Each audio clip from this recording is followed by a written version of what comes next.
Chapter 75. Shang Xingzhou knew that it was his own face, but he still found it very unfamiliar, because it was very different from the face he usually saw in the mirror. No one knew what sort of person Shang Xingzhou was. Probably only Yuren knew. Neither the Tang old master, Yin, nor Qin Chongsheng understood him very well. To describe him in one word, he was not close. Shang Xingzhou was not close to his junior brother, not close to his old friends, and not close to his disciples. He was not close to the entire world, whether actively or passively, but he wanted to bring the world forward. Everyone said that Black Robe was the most mysterious person in the world. But in those first few centuries, he had been even more mysterious. He was more patient than Black Robe, more inconspicuous, and even more undemanding. If he wanted to, his portrait would definitely have had the right to be hung in the Lingyan Pavilion, and it would have been placed at the very front. But he still chose to remain in the darkness, not seeing the sun and not interacting with others. In those centuries, he played all sorts of roles and had countless faces. Perhaps it was precisely for this reason that he would often look in the mirror. Only then could he confirm who he was today. Gradually, he got used to talking to his reflection in the mirror, even when he no longer needed to play any other role. He had always kept the clear sky mirror at his side, and only this year had Su Yurong bring it to White Emperor City, where it had shattered in that battle. He was more familiar with his own face than anyone else, so he felt it was very unfamiliar now. His face was rather haggard, lacking its usual heroic spirit, making it seem old. Most importantly, his eyes were no longer as calm as they used to be. Between his raised brows and feigned indifference, the tyrannical aura of a king could be seen, making him seem rather foolish. It was just like that youngest prince back then, his brows twisted in the 100 Herb Garden as he clamored about something. In the end, he was still shot to death by arrows. When King Chu died, his face was also covered in blood and grime. Where did I go next? Yes, I went to the imperial palace and conveyed His Majesty's will to Emperor Taizu. Taizu seemed fat and stupid, but he was actually extremely intelligent. How had he seen through my killing intent? His Majesty was truly too benevolent. He should have killed Wang Jitsa that night, so why spared his life? Without him, could the demons still not be defeated? It was truly inexplicable. With Chen Xuanba's astonishing talent and King Chu's great talent and bold vision, didn't His Majesty endure the pain of killing them? Why pity a scholar? Shang Xingzhou's thoughts drifted back from the past. His gaze also retracted from the distance and fell upon Qin Chongsheng's face. There was also blood on Qin Chongsheng's face, but for some reason, it still seemed very clean. Moreover, this face was very calm, and there was no sign of fear on it. Shang Xingzhou was a little angry. Qin Chongsheng's words made him very uncomfortable. Qin Chongsheng's calmness was even more unacceptable to him. He asked, "Are you really not afraid of death?" Qin Chongsheng said, "Master, you should know better than anyone how afraid I am of death." When he was 10 years old, after Shang Xingzhou said those words to him, he was sad for a long time. There were many nights when he cried under the covers. It was Yuren who was patting him on the back and coaxing him through the blanket. But how could Shang Xingzhou, who was in the room next to the wall, not know? But the more I think about it, the more afraid I become numb to it. Qin Chongsheng continued, "Now that I think about it, I truly must thank Sir for arranging this life for me." Shang Xingzhou said, "At that time, you were convinced that you wouldn't live past the age of 20. Every day you faced death, so it was naturally easy for you to overcome your fear. Now that you've defied the heavens and changed your fate, you can roam freely in this world for 1,000 years, and you even have a high chance of seeing great freedom. Why are you still not afraid?" I also don't know if I'm truly not afraid, or if it's something else. Probably only when death truly approaches will I understand my own heart. Qin Chongsheng said, "I will help Sir clearly see yourself, and Sir can help me clearly see myself." Others were hell. Death was a bright mirror. One could straighten one's clothes. One could see one's heart. Time slowly passed. The maple trees were quiet. Shang Xingzhou still had not moved. Let go, Wang Jitsi said. Since he wasn't going to move, why not let go? There were two meanings in letting go. Letting go of Chun Changsheng's neck. Letting go of this world. Shang Xingzhou said nothing, nor did he move. Does Sir feel that letting go like this is very shameful? Tang, 36, suddenly laughed, then forcefully slapped the right side of his face. The slap was very clear and resounding. Tang, 36's right side of his face reddened at a speed visible to the naked eye. He looked at Shang Xingzhou and said very seriously, Sir, what does face matter? Shang Xingzhou still said nothing. In the view of some people, Tang 36's actions were only to disturb Shang Xingzhou's mind. Essentially speaking nonsense. Qin Changsheng did not think so. He knew that this was the true problem. He had just said that someone like Shang Xingzhou, who was always right, would never admit defeat. This fact made him feel rather tired, or perhaps bored. He said to Shang Xingzhou, Why can't Sir learn to admit defeat? I haven't lost, so why should I admit defeat? Don't forget, in these 1,000 years, I've always been the winner.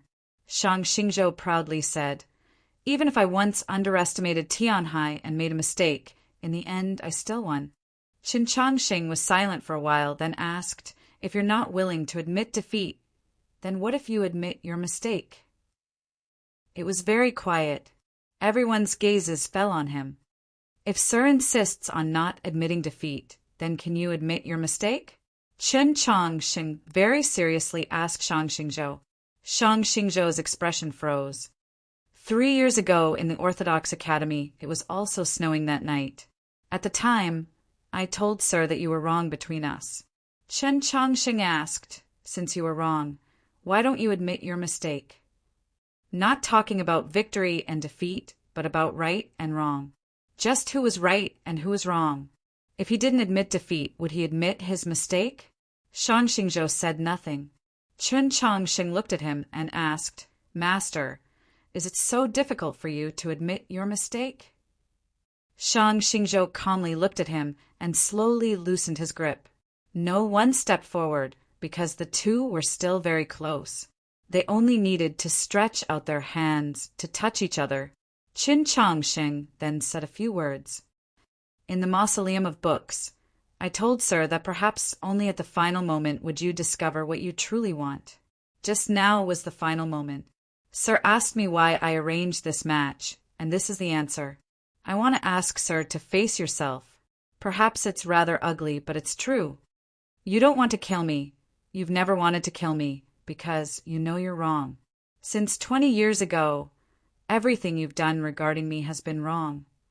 At the very beginning, this part was even more intense. Qin Changsheng wanted to be like Ma Jingtao, incessantly yelling at Shang Xingzhou, Kill me!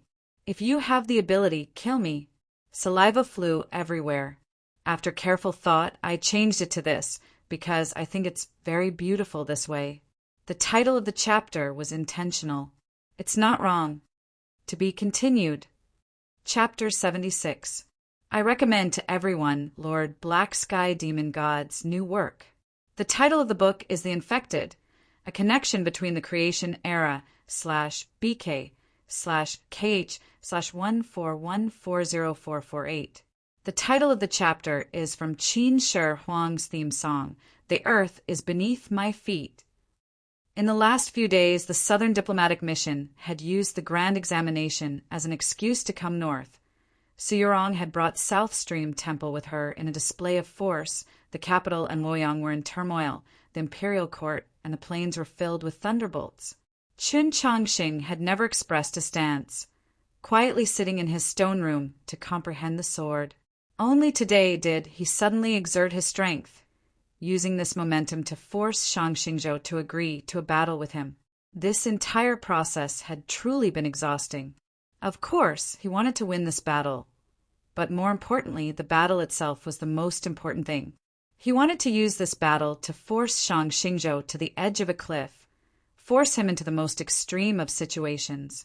He wanted Shang Xingzhou to truly feel the danger of defeat, to feel strange gazes, to feel the perplexed prospect of everything turning to nothing. Only in this way could Shang Xingzhou face himself, see the small figure hidden beneath his blue Taoist robe, see his heart that he had never seen. Just what was Shang Xingzhou thinking? Just how did he view everything related to Qin Changsheng? Qin Changsheng's words were his opinion of Shang Xingzhou. You are not willing to admit your wrongs, but you already knew that you were wrong. So in these last few years, you have never tried to do it yourself, only had the people of the Tianhai clan and the people of the great western continent kill me. This is because you simply do not want to kill me, even though you yourself are not aware of this fact. This view was actually somewhat reasonable. With Shang Xingzhou's cultivation level, his will that was like an old pine tree. Even if the Pope had left behind many restrictions before his death, even if Chen Changsheng had many helpers and was extremely careful, if he truly wanted to kill Qin Changsheng, how could he have spent so many years without any results? The White Tiger Divine General's actions were even more of a joke. This was the truth that Chen Changsheng wanted Shang Xingzhou to see, his true intentions. Shang Xingzhou silently looked at Qin Changsheng, his eyes very cold. It was like he was not looking at a real person, a living being, but a few weeds in a pot, a sour fruit. Were Chen Changsheng's words true? In those years in Xining Village's old temple, it was Yuren who had raised Chen Changsheng with porridge and fish, and it was also Yuren who had educated Qin Changsheng. Shang Xingzhou wasn't close to Qin Changsheng and rarely disciplined him. So it wasn't because he didn't have feelings for Qin Changsheng, but because he was afraid of having feelings? These years, the entire world knew that he didn't like Qin Changsheng, but they didn't understand why. So those mockery, contempt, and disdain weren't real. He just wanted to keep his distance so that he could harden his heart. But in the end, Qin Changsheng still became that shadow on his Tao heart. How could he erase that shadow? How could he fill it up? He couldn't kill Qin Changsheng either, because those things had already happened. Or it was just as Qin Changsheng said. Apologize? Several gazes landed on Shang Xingzhou's face. Shang Xingzhou looked at Qin Changsheng and laughed. His smile was filled with undisguised mockery. You think too much. Saying this, he turned and walked out of the Orthodox Academy. His green Taoist robe was soaked with blood, looking like a black lotus that was slowly swaying in the wind. Looking at the fading figure, Qin Changsheng remained silent and didn't say anything. Until the end, no one admitted defeat, but everyone knew who had won and who had lost. He had defeated his master, the most powerful person in the world.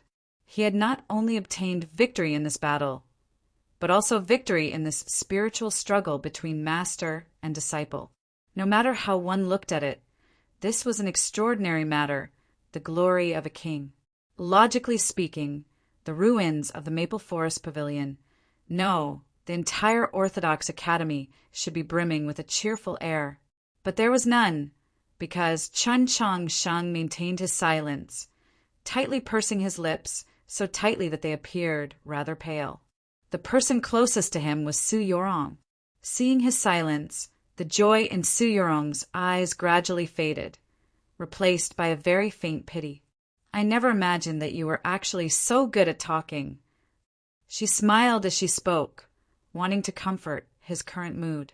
Today, Qin Changsheng had said many things to Shang Xingzhou, and under the agitation of his emotions, his words seemed rather sharp.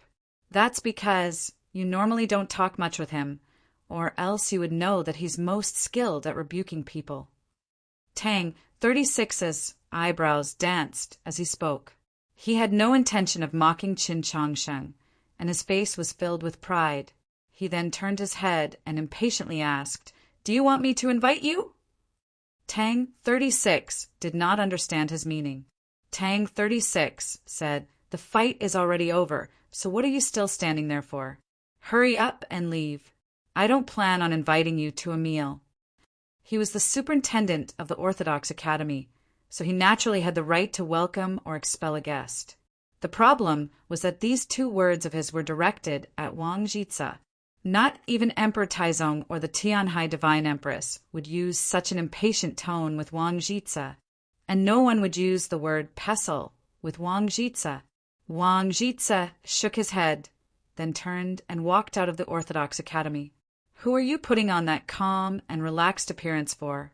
Didn't you still lose? Tang 36 spat on the ground. Wang Pa walked up to Qin Chongsheng and examined his face. After confirming that there was nothing wrong, he bid farewell. From start to finish, there had been no conversation. No thanks. He was just this indifferent. That year in Xuanyang City, last year in Wenshui City, and this year in the capital, it had all been like this. Qin Chongsheng turned to Su Yurong and said, I won. Su Yurong looked at him with an admiring gaze and said, very impressive. Qin Chongsheng was quiet for a while, then said, I didn't cry. Su Yurong wiped the dust from his face and said with some heartache, this is also very extraordinary. Qin Chongsheng gazed into the distance. The academy wall over there had already collapsed. The bright yellow imperial robe was extremely striking in the gloomy weather. Yuren was standing there. 100 Flowers Lane was deathly still. The crowd had been so shocked by the final result that they couldn't speak. No one left, partly because they were too shocked, and partly because the gate of the Orthodox Academy was still closed. The Emperor and the Pope were currently talking inside. After this battle, no one could stop this pair of senior and junior brothers from meeting. But almost an hour had passed. Just what were they talking about? The heavy gate of the Orthodox Academy slowly opened. Qin Chongsheng walked out. His dagger was tied. His hair was somewhat messy. His body was covered in dust and blood. His eyes were somewhat red. He seemed very tired, even in a sorry state. But no one dared to think so. Su Yurong walked on his left. Tang 36 was behind him. Ling Haijiwang solemnly bowed, paying respects to His Holiness the Pope. The priests of the Li Palace all prostrated and bowed. At first it was rather sparse, but it gradually became more concentrated and orderly. More and more people prostrated on the ground. There were orthodoxy cavalry and black-armored cavalry. The ministers of the court also prostrated. The Tensum princes silently looked at each other, but in the end, they still slowly prostrated. Qin Chongsheng walked out of the lane. One by one, the crowd prostrated, like a tide, drowning the capital, reaching the entire continent, to be continued. Chapter 77. Many thanks to reader 12 of the bookstore, a string of asterisks 29 for the reminder. As for the imperial design or the imperial design, I wrote it completely incorrectly in this volume. I very sincerely apologize. In addition, I suddenly realized today that I had even forgotten that Wang Pa had lost an arm. Back then, I had written it on purpose. Everyone knew that we were pursuing the aesthetics of a one-armed saber king. All right, I don't know if I wrote anything particularly wrong in the previous chapters. In any case, I'll apologize here. Again, this time I'll cover my face.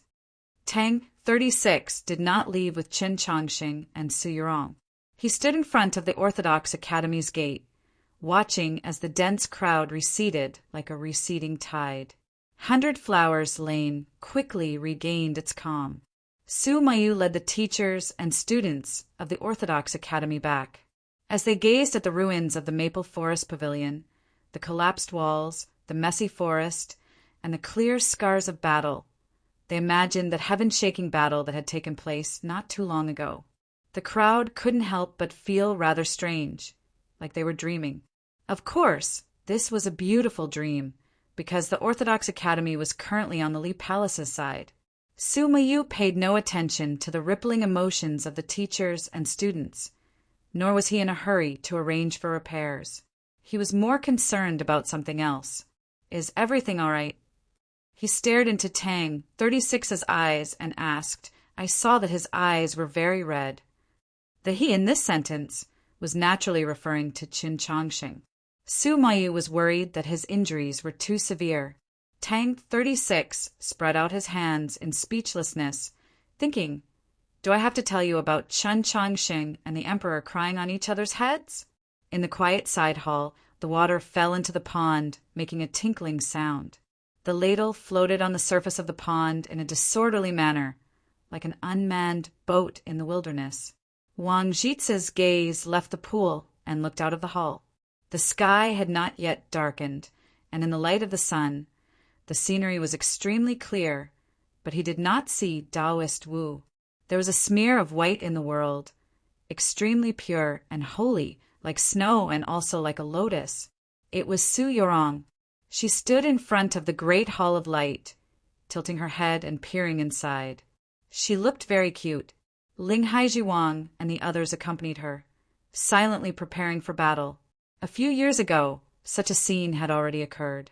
When Chen Chongqing returned from Mount Han, heavily injured, he conversed with the Pope in that quiet hall. At that time, Su Yorong was ready to strike at any time. Today, it was clear that she was ready to strike at any time. Even if the person sitting opposite Chen Chongqing today was Wang Jitsa. In the Orthodox Academy, Chen Chongqing was on the verge of being cut down by Shang Xingzhou's sword. Su Yorong was forced to act, but she was stopped by Wang Jitsa. However, Wang Jitsa admired her response at that time. If he was not wrong, that should be the natural stream divine finger. What I admire the most is that she didn't spend all her time and energy on Big Brother's saber art. You're the same. Wang Jitsa's words were extremely sincere. This was because he knew very well how terrifying the having blade technique was. It was not only because he was Zhou Dufu's sworn brother. This was something that the entire continent knew, something that had already been recorded in the history books. Qin Chongsheng and Su Yorong didn't know? Of course they knew.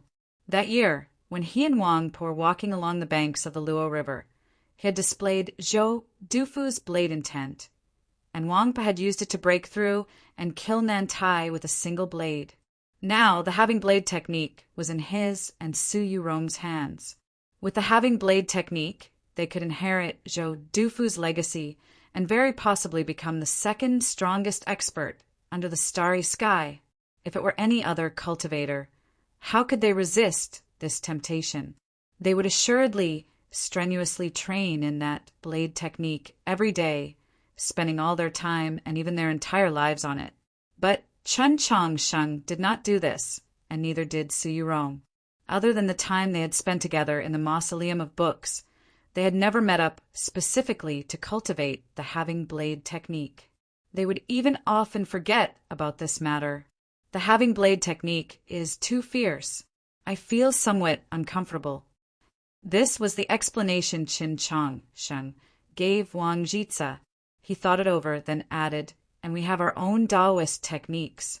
That's also very good. This answer was very calm, originating from self-confidence. This was what Wang Jitsa admired the most, and also what puzzled him. From the Mausoleum of Books to the Sword Pool to the Garden of Zhou, he had encountered so many fortuitous encounters, but none of them had been able to change Qin Chongsheng's mind. Who could treat the heavenly tome monoliths as stone pearls and casually wear them on their wrists? He and Su Yorong were so young. So just where did their self-confidence come from that allowed them to face this world so calmly and unhurriedly? This world is ours, and it is also yours, but in the end it will be yours. Wang Jitsa looked at him and said, "I originally believed that you were still young, that you could wait for us to grow old, that there was no need to take such risks." Qin Chongsheng understood that he was explaining why he had accepted Shang Xingzhou's invitation to appear in the capital. He didn't know what to say, because the person explaining to him was called Wang Jitsa. This fact truly was very easy to make one feel perplexed and helpless. Su Yorong turned to look at the black eaves in the depths of the hall. After confirming that the conversation in the quiet hall had gone smoothly, she naturally would not break through the stone walls and ignite her phoenix flames. Ling Haijiwang and the others also dispersed. At this moment, she heard Wang Jitsa's words. Of course, this was also because Wang Jitsa wanted her to hear them. These words caused her brows to rise like flames prepared to burn the heavens. A figure entered her line of sight. It seems that your fighting spirit has not completely disappeared. Mou smiled at her and said, "It's been so many years, but you're still so warlike." Other than people like her, Prince Chenlu, and the state of Ping, who had grown up together, very few people knew of Su Yurong's true personality. Su Yurong looked at her and said, "In your eyes I also see only dissatisfaction. You and I have made countless preparations, but in the end, all of them came to nothing. It's hard not to feel a little uncomfortable." As Mou spoke, she shrugged her shoulders, appearing particularly unconcerned. It was such a simple sentence, but who knew how much bloodshed was hidden behind it?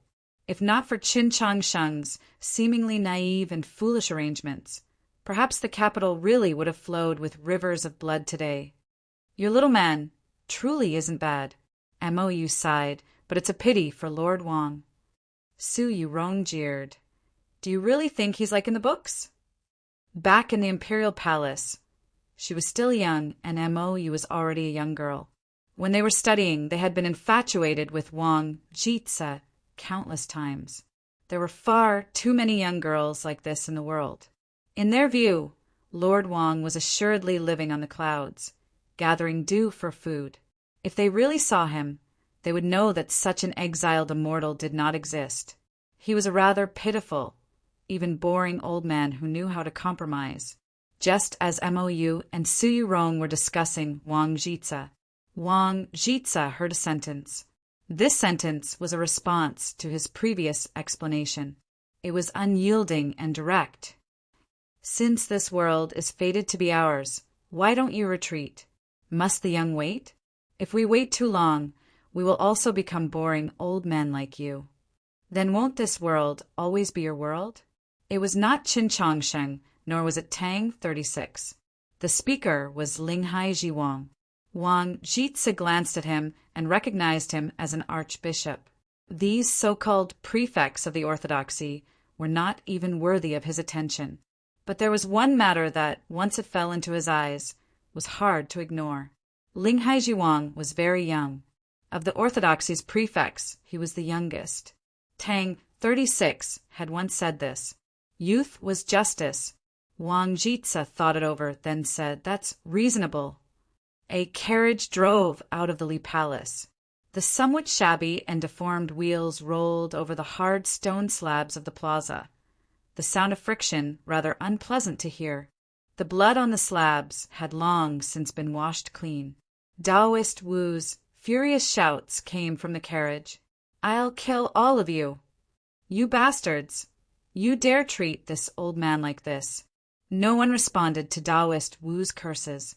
There was not a single person. The plaza had been cleared out long ago. This was the Li Palace's expression of respect. Linghai Jiwang stood under the eaves, calmly gazing at the carriage as it drew further and further away. And Hua stood at his side, thinking about what she had done today. As she listened to these curses, her face paled and her expression became somewhat helpless. Taoist Wu's anger stemmed from his defeat, but it was also because he had not felt any respect in the Li Palace. Logically speaking, regardless of victory or defeat, an elder of his generation should be respected. Moreover, he represented Wang Jitsa, but he did not. From Chen Changsheng to Su Yurong, from Linghai Jiwang to Enhua, and then to Wang Pa and Mou outside. None of them expressed this attitude. Perhaps this represented the end of an era. That era. Wu Daozi was very angry, or rather, very disappointed. But Wang Jitsa was very calm, and could even be said to be gratified, because he felt a kind of power today. It was a power that he was once very familiar with, but gradually faded away after the great Zhou Empire was founded. That kind of power was a bit rough, easily displeasing. There were no rules, but there was an extremely lively life force, extremely moving. 1,000 years ago, the world was in chaos. The imperial court collapsed, and the demon race went south. The people had no way to make a living, and there were bones on the road. Then wildflowers bloomed. Zhou Dufu, Qin Xuanba, Li Jiexing, Shang Xingzhou, King Chu, Ding Chongshan, Li Mi Qin Zhong Yugong, those people in the Lingyan Pavilion, and him. They were all very young at that time, but who had they ever respected? Who was he afraid of? As it turned out, that era had not ended. It was still that era, the age of youth, to be continued. Chapter 78. Wang Jitsa left the capital, not knowing when he would next come out of Sengarama Temple. Shang Xingzhou also returned to Luoyang and didn't leave the monastery of Eternal Spring for many years. Before this, he had a conversation with Yurin in the imperial palace. The first thing Yurin said to him was, "When the holy maiden entered the palace that night, I promised her nothing." That night, Prince Chen Lu traveled through the night to Luoyang. Shang Xingzhou remained silent until today. From a certain perspective, he had fallen into Su Yurong's trap. Su Yurong was borrowing power to attack the heart. Yurin's meaning was very clear. "If you really do suspect me, you can ask me first." Shang Xingzhou did not ask. He had given Su Yurong a reason for this in the Mausoleum of Books. Luoyang did not receive a letter from the imperial palace. Many days had passed, enough time to write a heartfelt letter, but Yurin had not said a single word. Yurin asked, if Emperor Taizong were still alive, what would he do? Will he take the initiative to write letters? From the time Xining Village's old temple was even smaller, Shang Xingzhou had begun to teach Yurin how to become an outstanding monarch. In Shang Xingzhou's view, and it was also publicly acknowledged by the entire continent, the most outstanding sovereign in history was naturally Emperor Taizong. He hoped that Yuren would become the second Emperor Taizong, so he naturally had to learn or imitate him. This was the case every day. When faced with the most complex and difficult of choices, it was very normal for Yuren to imagine Emperor Taizong's actions. The answer was obvious. Emperor Taizong would never write a letter to Luoyang. "You did well," Shang Xingzhou said to Yurin, a gratified expression on his face. "But you haven't done enough. Emperor Taizong should be even more remorseful now, perhaps even issuing an edict of self-condemnation." The wind and snow had stopped long ago, and spring had returned to the earth. The square of the imperial palace was wet from the melting snow, and from afar one could see the new greenery in the cracks of the stones. Yuren gazed at the figure gradually vanishing into the twilight and thought of their previous conversation. He softly said, "I am far inferior to grandfather." He was not as good as his grandfather in many ways, such as hypocrisy. For example, he had no way of resolving the issue between Shang Xingzhou and Chen Changsheng. Teacher is getting old. Yurin thought of the white hair at Shang Xingzhou's temples and felt rather downcast. Eunuch Lin looked at His Majesty's profile and suddenly felt a little sad. From the time he entered the palace during the reign of the previous emperor until now, he was already old and had seen many things. However, he was increasingly unable to understand the thoughts of the younger generation, whether it was the young emperor or the young pope. They all deeply respected elders like Wang Jitsa and Shang Xingzhou. However, they had to defeat their opponents. They had to defeat them completely. Why was that? Today, Mount Emo had collapsed. Ji Mountain became the highest peak in the suburbs of the capital. The Prince of Zhongshan gazed at the distant setting sun and narrowed his sharp eyes. As soon as the Orthodox Academy had a result, he left 100 Flowers Lane. He didn't want to kneel to Chen Changsheng, and he didn't want to stay in the capital anymore. Now that Shang Xingzhou had admitted defeat, the days of the Chen family's princes would become more and more difficult. He decided to return to his county and wait for the imperial edict. If he left without an imperial edict, he could be accused of treason by the imperial court at any time. He did not want to give a reason. The Prince of Xiang walked to the summit. As he gazed at the warm glow of twilight, he sighed. He was also waiting for an imperial decree, but the contents of this decree were different from the Prince of Zhongshan's. The Prince of Zhongshan asked, "Did you not expect the venerable Taoist to lose?" I have served the venerable Taoist for 10 some years, and I truly did not expect it. The Prince of Xiang placed his hands on his belt and gasped for breath.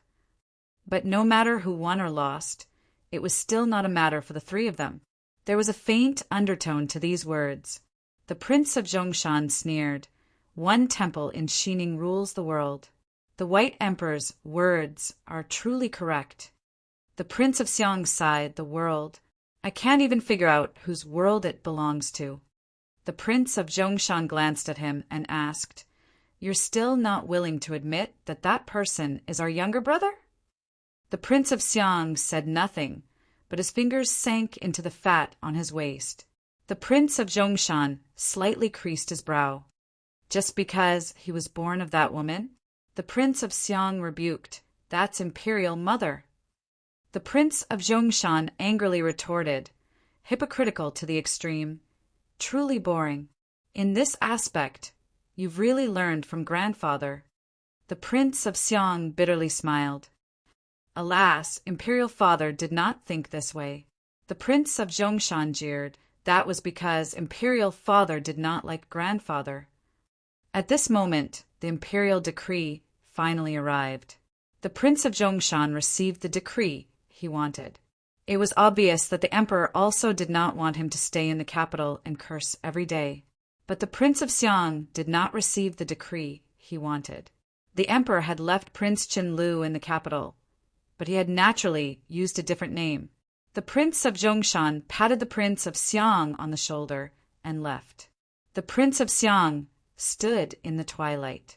After a moment of silence, he descended the mountain. By the time he returned to the relay station, everyone had already received the news. The princess had cried so hard that she almost fainted. His other sons and daughters also had tear stains on their faces, though a hint of joy would occasionally flash through their eyes. When I gave him a name, I didn't think of a good one. That leaving character is inauspicious. The Prince of Xiang sat on the palace armchair and looked at his children in the room. He spent the majority of his life in the capital as a hostage and made many contributions to our clan. I don't need all of you to be grateful, but can I trouble all of you to be a little more sincere when you play the role of grief? Hearing these words, everyone looked at each other, perhaps out of embarrassment or nervousness. Some people actually began to cry, and then there was an endless stream of sorrowful wails. The Prince of Xiang was rather annoyed by this. Holding his belt, he walked into the rear courtyard of the relay station and boarded the royal carriage with the help of a servant girl. The carriage was covered in a thick blanket. There were delicious fruits and charming beauties. A very fat man was surrounded by delicacies and beauties. If one looked carefully, one would realize that this man was very similar to the Prince of Xiang, almost identical. The Prince of Xiang walked up to the man and sighed. I say, you have to act a little more realistically. After all, I'm still an expert of the divine domain. I should at least have a little imposing manner, right? The man grimaced. Your Highness, if I could cultivate to your level, would I still need to be a substitute? The Prince of Xiang helplessly asked, Then what about imposing manner? The man sternly replied, Your Highness is just such an amiable person. To the north of the Tsong Province Army headquarters, to the west of the Starfall Mountains, was a grassland. This grassland was the homeland of the elf race. Because of the war between the demons, demi-humans, and humans, it had long since become desolate, but it had become a paradise for monsters. Monsters rarely seen anywhere else on the continent could be seen here. Of course, this also meant danger and chaos. But several years ago, a monster brought an earth monkey to this place. He quickly became the emperor of this grassland. And then someone else came. To be continued. Chapter 79. Students, it's not the end yet. Although the first few chapters are really well written and meaningful, there are still a lot of important parts to this story. First, we have to conquer the world in a tacky way. Then, are we not going to explore other worlds? Also, I made a mistake in yesterday's chapter. After I updated it, I was reminded by a friend and changed it. I don't know if any of you saw it. If you did, please pretend you didn't see it. This monster was Chusu. In White Emperor City, he had been forced to retreat again and again by Su Yurong. He was simply no match for her, but that was because of their mutual engendering and restraining. In truth, in the world below the divine domain, he had the ability to threaten any expert, whether it was Chen Changsheng or Qiu Shanjun. This desolate and uninhabited plain did not have any excessively ancient or powerful monsters.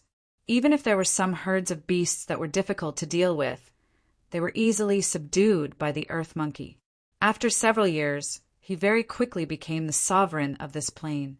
Perhaps because the influence of the previous sect master's strand of soul on his body was growing weaker and weaker, or perhaps because he enjoyed the life of a sovereign, Chusu never left the plains again, much less continued to take revenge on Su Li's descendants.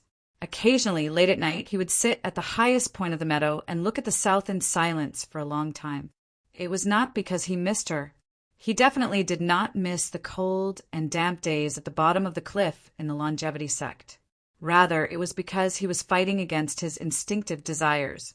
When he was created, his soul had been implanted with an indelible desire to kill and a bone-deep hatred for anyone related to the name Su Li. If he couldn't vent this desire and hatred through violent actions, it was very likely that he would be devoured by the Yellow Springs art. But too many elves had died on this plain, and the soil was soaked in blood. Very few people passed through. He had no one to kill, so he could only learn to endure and learn to fight against this instinctive desire. One night, he was sitting at the highest point of the meadow when he suddenly sensed something and looked up at the sky. Among the many stars in the sky, one of them became extremely bright, at least a few hundred times brighter than usual. It was very eye-catching. Chusu's face paled, and not even those black hairs could conceal it. He didn't know if it was because of the starlight or some other reason. How is this possible? As he gazed at that dazzling star, Chusu's mind was in turmoil. Another person has actually entered the divine domain. Why isn't that person me? He roared angrily and smashed his hands on the ground, sending grass and mud flying everywhere. No, absolutely not. Chusu's unpleasant and hoarse voice echoed through the dark plains, the entire world able to sense his unwillingness and resentment. All of a sudden, he stopped shouting and sniffed around like a dog in the night air. With a rustling, the earth monkey appeared on the meadow, using its forelegs to crawl to Chusu's side. Chusu had a hunchback and a short stature. He wore a tattered black robe, and his entire body exuded a rancid odor. The more beautiful the starry sky, the uglier Chusu was, especially when his agitated waving hands were illuminated by the starlight. His hands were covered in scales and covered in black fur. His sharp claws were covered in filth and flesh that had rotted for who knew how many years. Anyone, even demonic beasts, would reveal feelings of disgust or fear when looking at such a monster. The earth monkey did not. It looked at Chusu with eyes full of confusion, trust, and worship. There's a treasure. Chusu looked at a certain place in the darkness and spoke in a low and hoarse voice. The brightest star in the night sky represented that an expert had entered the divine domain, just like how Wangpa had broken through by the Luo River. All things in the world would sense this, especially the laws or existences above the divine domain. Chusu could clearly sense the ripples of divine qi. He could sense it so clearly because the divine aura was in the grassland, not far away. The true body of that divine qi was probably in a state of slumber, or perhaps in a weakened state. To greedy cultivators, this was an irresistible temptation, let alone the Yellow Springs art that Chusu cultivated. Without hesitation, he burrowed into the ground, heading toward that place in the darkness. The earth monkey looked around the meadow and let out a low whimper as a warning. Then it stood up, peed, and followed Chusu into the ground. Several dozen li away, there was a rocky mountain. It looked very ordinary on the outside, but the rocks on the inside were red. In the depths of a certain cave, The walls were painted with simple and unadorned murals from ancient times. The light was dim, and one could faintly make out a stone platform. On the stone platform was a bird's nest formed from branches and soft grass, within which lay a simple and unadorned little bird. This cave was several li deep, its structure extremely complex, and there were countless forks in the road. Not even the most formidable monster could reach the bottom. Logically speaking, the gray bird should be very safe. But even the most complex structure could not stop those creatures that could burrow into the earth. As he gazed at that unremarkable gray bird, Chusu's body began to tremble, the stench from his tattered black robe growing thicker and thicker. He did not fear a being of the divine domain, nor was he disappointed that he had found the wrong target. He was excited. He felt that his rough fate had finally come to an end. The word lucky had finally fallen on his head. When the earth monkey followed the trail Chusu had left behind and emerged from the ground, it saw this sight. When its gaze fell on that gray little bird, it instantly went blank. To put it another way, even its extremely experienced, extremely sinister and shameless self was dumbfounded. The earth monkey recognized that gray little bird, let alone a mere change in shape. Even if it had been reduced to dust, it would still not dare to forget it. This bird was the golden-winged great pung. On the plains of the unsetting sun, countless monsters revered it. Just like the dragon race and the phoenix, the golden-winged great pung was an innately divine creature. Chusu was keenly aware of the benefits of eating a golden-winged great pung. It was obvious that this golden-winged great pung was in the midst of a long awakening and had no ability to protect itself. Chusu could not let this chance slip by. The earth monkey was also keenly aware of this. So no matter how crafty and sinister it was, it could not think of a way to stop Chusu. At this moment, the gray little bird opened its eyes. With a glance, it knew what that putrid monster wanted to do. There was no fear or pleading in the young Peng's eyes, only indifference. An indescribably terrifying pressure appeared in the cave. "Do you think that I would be frightened by you?" Chusu's voice was very hoarse and unpleasant to hear. The young Peng's eyes were brimming with anger. But just as Chusu thought, it was at a crucial moment in the awakening of its soul and could not move. A howl brimming with ruthlessness and grievance resounded through the cave. "You and I are the same, both proud and cold poison, seeds that have never liked this world. We have no master, no friends, so naturally no one will be willing to save us. This being the case, why don't we become one and have another contest with this world?" Chusu solemnly said to the young pung. The young pung rolled its eyes at him like he was an idiot. A streak of fire suddenly appeared in the night sky. The streak of fire pierced into the rock. The earth quaked and lava surged, its heat indescribable. The mountain collapsed, a cloud of dust rising. Chusu sensed a familiar chi and recalled the pain from several years ago, his face turning abnormally pale. A petite figure walked out of the dust, its wings slowly folding up and then vanishing. The young pung cried out at this figure, seeming both wronged and like a child acting like a spoiled child. Su Yurong reached out and caressed it. The young pung seemed very comfortable. With a few grunts, it closed its eyes and continued to sleep. "So it was you!" At this sight, Chusu sorrowfully said, "All the good things in the world are yours. Is there any justice in this?" Su Yurong thought this over, then said, "It really does seem rather unfair."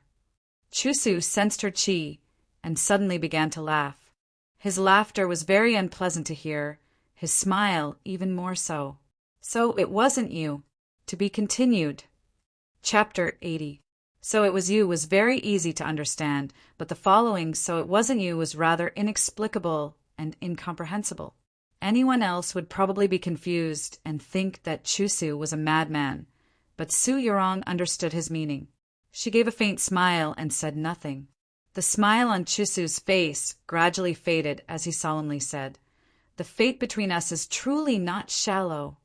A rancid odor wafted through the ruined mountain, as nauseating as his hoarse and unpleasant voice. Chusu was a monster of the longevity sect, while Su Yorong was the holy maiden of South Stream Temple. The longevity sect and South Stream Temple had an extremely deep relationship. If one truly wanted to talk about fate and the Tao, it truly was a very long story. Su Yorong was not in the mood to listen to this story, and Chusu did not have the time.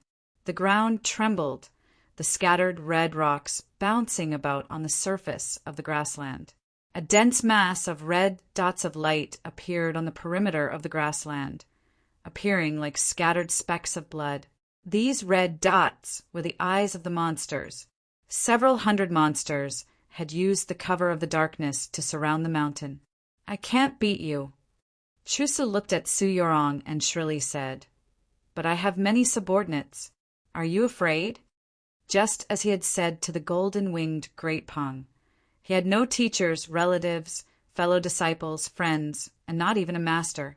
He was an exclusive species and also a poisonous species. When he came to the grassland, he suddenly had many loyal and devoted subordinates. He was very unfamiliar with this feeling, but he liked it very much. He felt like he was the emperor of the grassland, that with a wave of his hand, a magnificent army would follow. He wanted to show off to Su Yorong. The earth monkey lay at his side, its head lowered, its body trembling in fear.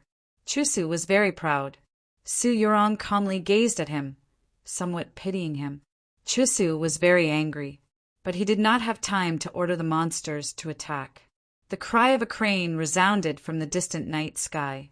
The monsters raised their heads in fear, as if they had been turned into statues. The golden-winged Great Pung opened its eyes and glanced at the night sky. Sensing that familiar chi, it scornfully turned its head. "She's not even married yet, but you're already being ridden by him every day. Do you have no shame?" In the breeze, the white crane landed in the disorderly mountains. He wore a light green Taoist robe, and his tightly bound black hair was tied into a simple ebony Taoist bun. He was no different from several years ago. Chen Chongsheng was still dressed in such a simple manner that no one would associate him with the Pope.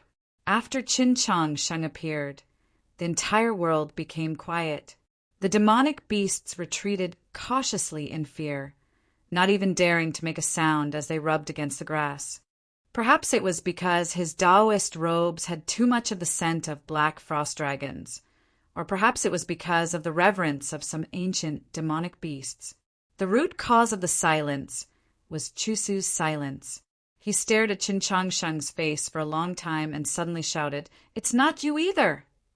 Qin Chongsheng said, "Yes, not me." Upon receiving confirmation, Chusu's mood became extremely good, and he found it hard to control his laughter. "Ha ha ha ha. It really wasn't you. I knew it couldn't be you." He pointed at Qin Chongsheng's face and kept laughing and shouting until tears and snot flowed down. The reason he was so agitated, even losing his composure, was that Chusu was currently in a very complicated mood. He had noticed the changes in Qin Chongsheng in the last few years. The star radiance in his 180 acupuncture points was almost non-existent, and his sword intent was barely visible under his blue Taoist robe. What did this mean? It meant that he was only half a step from the divine. For someone as young as Chen Chongsheng to be so close to the divine domain, had there ever been such a person in history? Qin Xuanba? Yes, that person was not Qin Chongsheng, but the current Qin Chongsheng was no longer an opponent he could defeat. Chusu decided to flee. He laughed so exaggeratedly to hide his true intentions. His voice came to a screeching halt as his gray wings of flesh broke through the wind, the stench of blood wafting through the air. Chusu fled underground. Su Yorong's reaction had been a little slow, so she could not catch up, not even by igniting her phoenix fire. This was also the truth of the situation. Chusu vanished. Su Yorong did not pursue. In the darkness, the disorderly mountains and plains were pitch black. Only a very faint strand of spiritual sense drifted in the wind. Chusu had intentionally left this strand of spiritual sense for the earth monkey. He had lived with the earth monkey for the last few years and had already gotten used to its existence. He had raised it like a dog, and even at this tense moment, he did not want to abandon it. Suddenly, several li away, a mound of earth several zhang high rose from the plains. Under the starlight, the green grass was torn apart and black earth gushed out. Whoosh! A figure shot out of the mound like a pebble and was thrown several dozen zhang into the air. After a moment, the person crashed to the ground and groaned. It was Chusu's voice. Just what had happened. Chusu was also very confused. He lowered his head in fear and alarm and saw that something had bitten off half of his left foot. Soon after, he felt a chill and pain from his back. With a slight movement of his spiritual sense, he realized that the old wound Suyurong had left on his wings of flesh had split open again. Fear would increase the intensity of pain. Chusu felt his scalp go numb from the pain coming from two places. Unable to control himself, he began to scream. Who? Who ambushed me? Rustling could be heard over the darkness of the plains. It was not the wind rustling the grass, nor was it a flood, serpent burrowing into the ground. It was the sound of fur rubbing against grass. The earth monkey used its forelimbs to crawl under the mound and turned its head to the side, spitting. Pa, pa, pa, pa. The earth monkey's spit contained blood and rotten flesh. It was you. Chusu was stunned by this sight. The earth monkey's thin body seemed to transform into a devil. He could not understand why it would suddenly betray him after all these years of mutual dependence. Even if his temper was a little bad, why did it have to want him dead? The earth monkey turned its head and glanced at Chusu. Chusu felt like he could see a terrifying smile in the monster's eyes. At this moment, Qin Chongqing's voice rang out, "Enough." The earth monkey stood up and eagerly ran back to Qin Chongqing's side, then turned its head to glance at Chusu. Only now did Chusu realize that this earth monkey was not crippled. It could actually walk on 2 feet. He knew that he was raising a fake dog, but only today did he realize that everything had been fake. The mental pain of being tricked and toyed with surpassed the pain from his wounds. "You did all of this?" He angrily yelled at Chen Chongsheng. "I'll kill you!" A fierce wind stirred and a foul stench soared into the sky. The grass was dyed black and the red rocks rustled to the ground. The tattered black clothes rustled in the wind. An awe-inspiring sword intent suddenly appeared, shattering the starlight. Several streams of blood shot out. To be continued. Chapter 81. Tonight the starlight was extremely dazzling.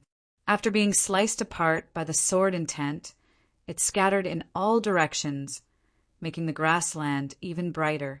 It was like it was daytime, illuminating everything. The blood was black, and when it fell on the grass, it hissed and stirred up a pungent mist. The grass began to visibly blacken. Howls and fierce winds howled as a terrifying qi disturbed the world. Dirt shot into the sky like a waterfall, and then it was crushed down by the awe-inspiring sword intent. After some time it was finally quiet. Chusu stood on the spot with his head lowered. He had been born short and had a hunched back, and with his head lowered, he looked even more humble and pitiful. His black robe had become even more tattered, covered in blood and dust, and 2 large holes had appeared on the front of his body. These holes had been left by a sword, piercing through the scales and black for covering his body and cutting open his ribs, from which blood flowed out. His gray wings of flesh weakly flapped twice, spraying out several spurts of black blood. His old wounds had been torn open. His severed shoulder was pierced by some grass, and his fake arm had been shredded by the sword qi. With him as the center, the grassland for a radius of around 20 zhang was covered in blood, and the blood was poisonous. The monsters had been caught up in the battle, but not many had died. The vast majority of the monsters had fled under the earth monkey's lead. The starlight illuminated the night sky, but not a single sword had appeared. Those swords had already returned to their sheaths. The sheaths were tied to his belt. Chun Changxing said nothing, only looked at him. "It's all fake." Chusu raised his head and hoarsely said, "Invincibility is fake, the legacy is fake. Defying the heavens to obtain the Tao is also fake, and even relying on each other for survival is fake. I only want to live, but my existence has no meaning, so even living is fake. I was born to be a tool for killing." As he spoke, he did not look at the earth monkey, nor did he look south. The longevity sect was in the south. Chun Changsheng fell quiet for a while, then said, "I was also born as a tool, but I think that since we exist, we naturally have our meaning." From a certain perspective, his background was very similar to Chusu's. Chusu shook his head. "That's because you encountered a few people who could bestow meaning to your existence." Chun Changxing thought about it and said, "You're right." Chusu replied, "So you are luckier than me, happier than me." Chun Changxing said, "Yes, but this cannot be a reason." "What reason?" "Naturally, it was a reason to do evil. A tragic life can be a spiritual treasure, but it can't be a debt that can be transferred to someone else. No matter how pitiful your childhood experience was, you still had to bear the responsibility when you grew up and became a homicidal maniac." Chusu had not committed any great evil in the last few years, but his hands had been stained with no small amount of blood. Chusu understood his meaning and knew that he would not be able to escape this calamity. He began to chuckle.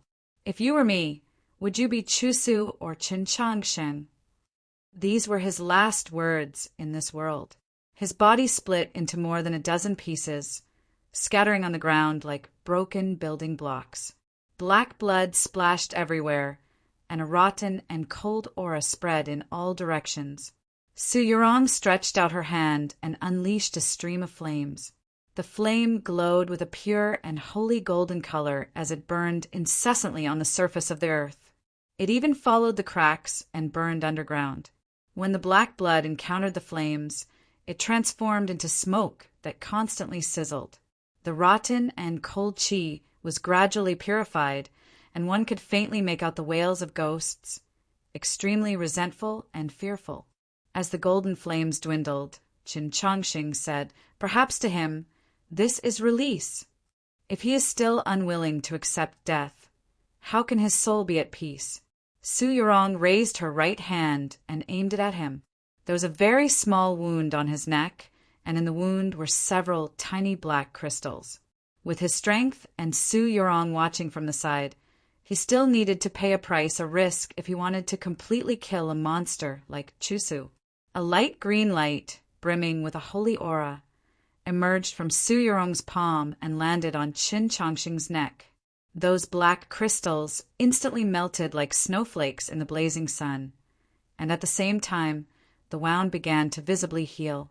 Su Yurong said, "Logically speaking, you shouldn't be afraid of the Yellow Springs art invasion, but it's still best to be careful." Chun Changxing replied, "Thank you." Su Yurong said, "May the sacred light be with you." Chun Changxing sincerely replied, "Then I want to always stay at your side." These were words of love, although he was very bad at saying words of love and was too serious, making him seem rather stupid. It was all the more moving. But Su Yurong did not react, seeming rather cold. Chun Changxing didn't understand why, and just when he wanted to ask, he was interrupted. At some point, the earth monkey had appeared in front of him. It was kneeling on the ground and kissing the ground at his feet, appearing both reverent and passionate. Chun Changsheng suddenly realized a principle. Although the earth monkey was a monster renowned for being cunning, sinister, and terrifying, it was much easier to understand what it was thinking than to understand what a girl was thinking. When I stopped you from continuing, it wasn't because I didn't trust you, nor was it because I had a grudge against you. Chun Changxing glanced at Su Yurong and said, "It wasn't that I sympathized with him, I just felt that there was no need." Back then, he had not been too fond of Hu 32's arrangements. Chusu truly had sought death, but why did he have to die from betrayal? His words were meant for the earth monkey, but they were also an explanation for Su Yorong. He was not sure if Su Yorong's current calmness, indifference, had anything to do with this matter. The fire on the ground was gradually extinguished, but the fire in the ground was still burning. The light of the fire seeped through the cracks, looking like frozen lightning. It had a soul-stirring beauty to it. Su Yorong's gaze passed over the fire and fell into the distance.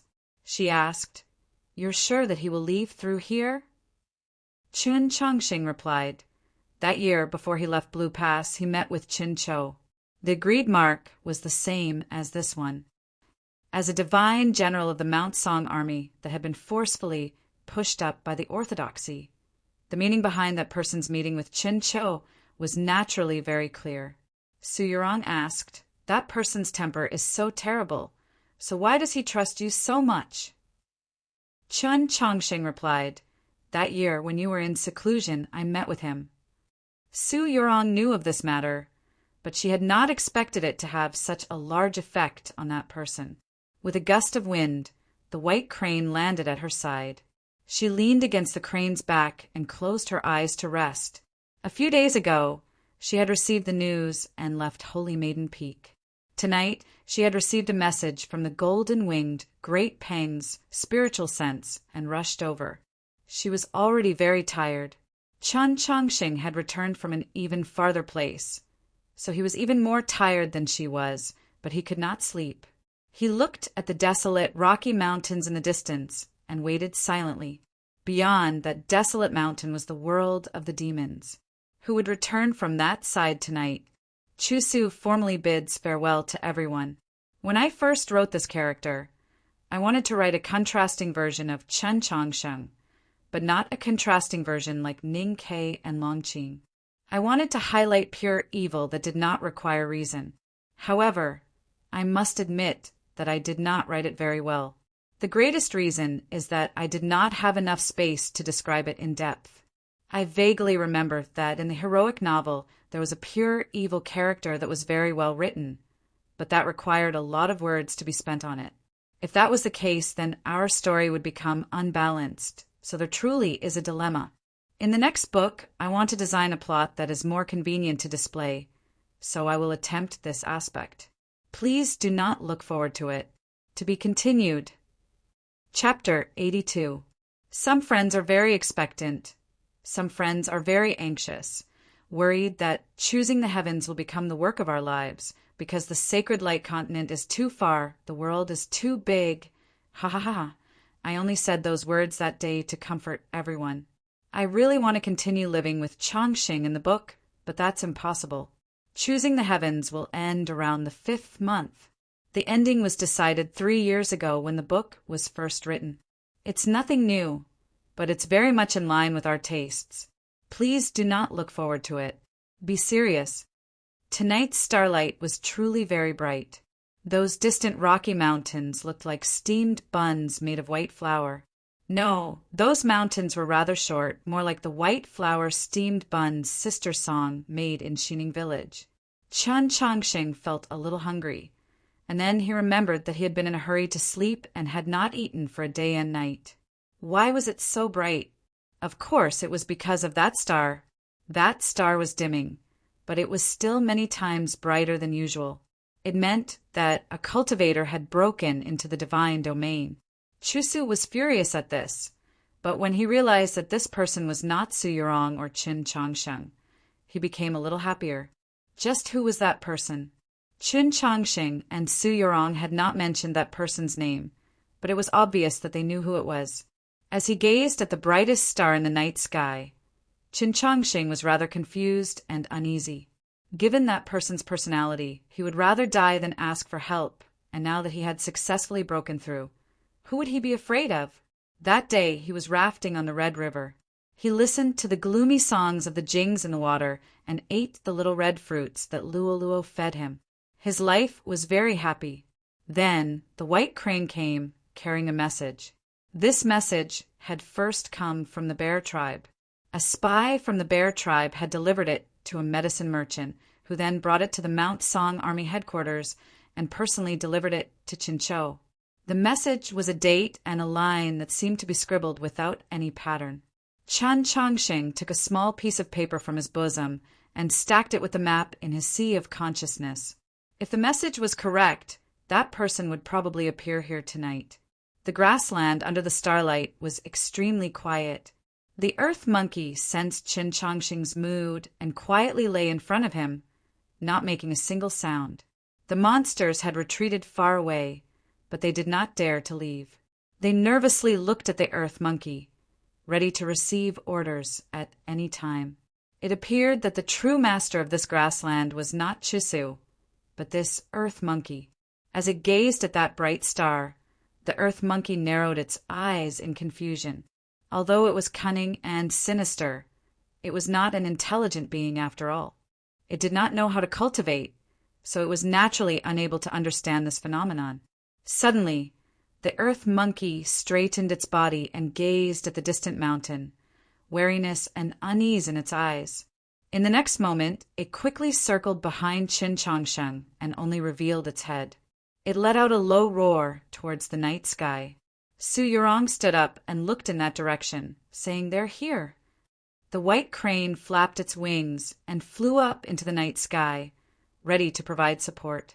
The night wind suddenly picked up, whistling, and the weeds fell to the south. The surroundings were flat and there were no trees, but for some reason there was a rustling sound. It was the sound of the wind rustling the paper. In the bright starry sky, a huge kite floated over from the northern night sky. There was a string attached to the bottom of the huge kite, which seemed to be tied to a person. The kite flew over the white, rocky mountain and arrived at the grassland bathed in starlight. With a snapping sound, the thread broke. The kite floated into the sky and gradually vanished, as if it had ascended to the starry sky and could no longer be found. The ground of the grassland trembled. That person landed in front of Chen Chongqing and Su Yurong. His face was covered by a piece of white paper. As it turned out, the rustling sound had not come from the huge kite, but from the white paper. Several black holes had been dug into the white paper, making it seem very frightening. Today, the paper was covered in specks of blood, making it seem even more sinister. He carried a spear in his hand, and his posture was very casual, like he was carrying a bag or a person. But the spear was very straight, just like his person. His body stood as straight as a ramrod, as if it would never fall. Xiao Zhang, once a member of the Proclamation of Liberation, was a madman, a madman, a madman of the experts of the middle generation. Many years ago, he had been pursued by the entire great Zhou imperial court, and after several bloody battles, he was ultimately forced into the snowy plains. After which, there was no more news of him. No one had expected that when he next appeared, he had already broken through and become an expert of the divine domain. Starlight fell on Xiao Zhang's face, reflected off the white paper, and faintly glimmered. Chen Chongqing sensed his qi and confirmed that it was him who had just broken through, making him very happy. But before he had time to say anything, Xiao Zhang extended a hand to stop him. "I'm tired. I need to rest." After saying this, Xiao Zhang fell backwards. Even at this moment, he still maintained a perfectly straight posture and smashed straight into the ground. Bits of grass and mud flew into the air. Chen Chongqing froze. This sight made him recall the many scenes from many years ago when he and Su Li were fleeing south. After a while, he came to his senses. Removing the golden needle wrapped around his finger, he stabbed it into Xiao Zhang's neck and began to diagnose. To experts of the divine domain, the effects of the sacred light technique were rather weak. Su Yurong stood on the side, her brows slightly arched in thought. It was obvious that Xiao Zhang had been heavily injured. He had probably been pursued all this way by someone. Whether he had been injured before or after breaking into the divine, it only proved that the pursuer was an incomparably powerful expert. Logically speaking, the best choice was to take Xiao Zhang and leave. Even the strongest opponent would find it very difficult to catch up to Su Yurong and the White Crane. But Chen Chongqing and Su Yurong did not do this. Perhaps it was because Xiao Zhang's injuries were too severe, or perhaps it was because they had already sensed the change in the darkness. The starlight dimmed and the darkness deepened, gloomy and cold, as if it had gained some sort of weight. The darkness gradually gathered in a certain place, overlapping, growing darker and darker until it became a true black mountain. These were 3 mountainous silhouettes. They appeared on the plains, separated by several hundred li, and just happened to surround them. The ground trembled as the grass struggled free of the restraints of the wind and began to dance. Gravel also danced with the grass. This was because these 3 mountainous black silhouettes were currently moving. In a very short time, they had arrived at a place not far in front of them. They were like true black mountains, several dozen zhang tall. High up were 2 torches that seemed to be blazing. These were their eyes. The earth monkey hid behind Qin Changsheng, a fearful expression on its face. Its eyes darted around, afraid, but also not daring to leave. As she gazed at those mountainous black silhouettes, Suyurong said, "When I was a child, I always believed that the 8 great mountain men were one person." The black mountain, directly in front of them, spoke. Its voice was a deep and droning sound, like the wind echoing through a cave. The coldness of the plains intensified and the starlight grew even dimmer. Those mountainous black silhouettes were like the true darkness. In the eyes of Qin Changsheng and Suyurong, they felt an unimaginable pressure. The 8 great mountain men, there are naturally 8 of them. It was rumored that in the olden days, the demon race had 8 supreme experts. To the people of the various tribes of the demon race, these 8 experts were 8 unreachable mountains, so they were called the 8 great mountain men. Only today did Qin Changsheng confirm that these demon experts really did exist, and that they were true mountains. To be continued. Chapter 83. There had always been records of the 8 great mountain men in the Taoist canon. Why did Qin Changsheng only confirm their existence today? Why did the 8 great mountain men seem more like legends to the common people and cultivators of the human race? That was because the term had not appeared for many years. In the northern expedition, the 8 great mountain men had been the main fighting force of the demon race. In the Battle of Shuilao City, they had played an extremely important role. The men of Mount Qilian and Mount Helan had died in battle, but after that they had vanished. No one knew where they had gone, and as time passed, even their existence began to be suspected. Tonight, he had finally seen these legendary existences with his own eyes. The records that Qin Changsheng had read in the Book of Wei were naturally true. The appearance of the 8 great mountain men was closely related to Grand Scholar Tunga's, and there was a high chance that it was also related to the Pope of the human race, so their names had the character man in them. Of course, as the ancient experts of the demon race, they were almost totemic existences. It was impossible to expect them to abandon their loyalty to the demon race and stand on the side of the human race. But why did they suddenly disappear back then? Why did he suddenly appear tonight? Qin Changsheng's divine sense fell upon the gigantic black shadow in the north. He sensed an invisible barrier, like the solidified darkness of the night. As expected of an ancient expert of the demon race, his qi was even more powerful and terrifying than that of the second-ranked demon, General Haidi, in the snowy mountains. It was no wonder that despite successfully breaking into the divine domain, Xiaozhang had still suffered such heavy injuries and remained unconscious. The frequency of the white paper on Xiao Zhang's face had already calmed down, and his breathing had stabilized. However, he had lost too much blood, and it was unknown when he would wake up.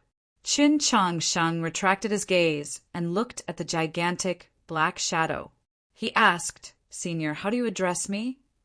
He wanted to buy some time by talking, so he didn't expect the other party to answer. He didn't expect the other party's voice to ring out the next moment. The sound was still like the wind passing through a cave under the mountain, humming and echoing, with extremely complicated variations hidden in it. Mountain Man Rouge?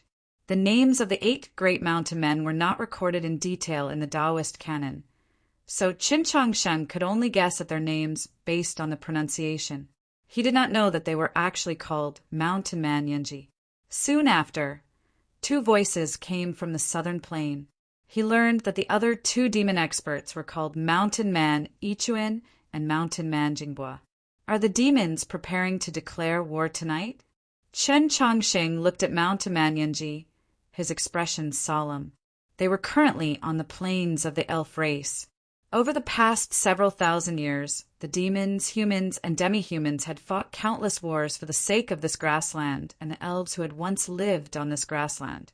The black soil beneath the green weeds was completely watered by the blood of these different races, and its fertility came from death. To the 3 races, it was of great significance.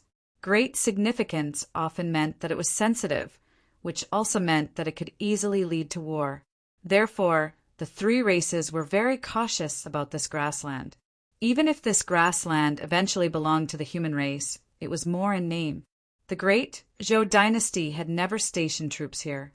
Tonight, the 8 great mountain men who had lived in seclusion for many years had suddenly appeared, pursued Xiao Zhang to this plain, and had even surrounded Qin Changshen and Su Yurong. It was clear that they were plotting something big, so how was this any different from a declaration of war? The war between our 2 races has never stopped. So why do we need to declare a new beginning? Mountain Man Yanji had spoken for a very long time, his voice rather muffled. But his pronunciation was very accurate, even somewhat resembling the accent of Luling's old estate. Chen Chongqing thought of the records in the Taoist scriptures and became even more curious about that vanished part of history. But he was also rather confused by this answer. Even the most ignorant of children, as long as they listened to stories in the tea-houses and taverns, would know how the situation on the continent had changed in the last few years. The human race ushered in the era of blooming wildflowers, but the demon race was declining at an unimaginable speed. Whether it was the bitter cold weather, the sudden famine, or the sharp decrease in the number of combatants caused by the internal strife between various tribes, all of these were slowly pulling this powerful race that had once dominated the continent into the abyss. At this moment, the demons should be thinking about how to protect themselves, not attacking the humans. This had always been the young demon lord's style of governance in the last few years. Even when the nobles of Xuelao City criticized him for being too conservative and even called him a disgrace, he had not changed. Why was Mountain Man Yanji so unyielding tonight? Qin Chongqing said, "You have no chance of victory." Mountain Man Yanji said, "But tonight might be the divine race's last chance." Qin Chongqing asked, "What chance?" Mountain Man Yanji said, "Your Holiness the Pope, you are the 4th person to successfully change fate. We also want to try." Qin Chongqing asked, "What do you want to change?" "The life of a race is power, and the divine race's power is waning by the day. If they do not pull themselves together, they might be exterminated." Mountain Man Yanji said, "What we want to try is to change fate against the heavens." Qin Chongqing said, "Back in White Emperor City, I spoke with your noble lord. Something like extermination will not happen." Mountain Man Yanji shook his head. Rubble rustled down, gradually piling up on the surface of the grassland. No matter how warm the sunlight is, it cannot illuminate every corner of the world. No matter how benevolent your Holiness the Pope is, you will not bestow it upon the people of the divine race. You and the great Zhou Emperor are both Taoist Ji students, and the Holy Maiden is the Tianhai Divine Empress's student. Xuelao City will not believe any of your promises. At this point in the conversation, the situation was extremely clear. Tonight, the demons wanted to kill not only Xiao Zhang, but also Qin Chongqing and Su Yurong. Xiao Zhang had spent the last few years on the snowy plains, not truly vanishing without a trace. Every once in a while, he would fight with the experts of the demon army. In these bloody battles, many demon experts, including several demon generals, had been defeated by him, and some had even been killed. He had also failed before and been pursued many times. But Shualao City had never sent its strongest expert capable of contending against a human expert of the divine domain to pursue Xiaozhong. The primary reason was that they were worried that the great Zhou imperial court would use Xiao Zhang's whereabouts to lay a trap, just like how Shang Xingzhou had used Qin Changxing to lure the old demon lord into Mount Han and then set up an ambush. Only 10-some days ago, when Black Robe was observing the Southern Cross constellation, he was suddenly seized by a sudden impulse and sent something. After some calculations, he came to an astonishing conclusion. The human race was about to gain another expert of the divine domain. In the Battle of White Emperor City, Bianghong and Wu Qiongbai had died in battle, and the demons had also paid a painful price in the form of 2 angels of sacred light. But in the following years, the Prince of Xiang, the Mount Li Sword Sect Master, and Mao Chuyu had all broken into the divine. Last autumn, Taoist nun Huai-Rin of South Stream Temple had encountered a torrential rain while traveling the Eastern Sea and broken through.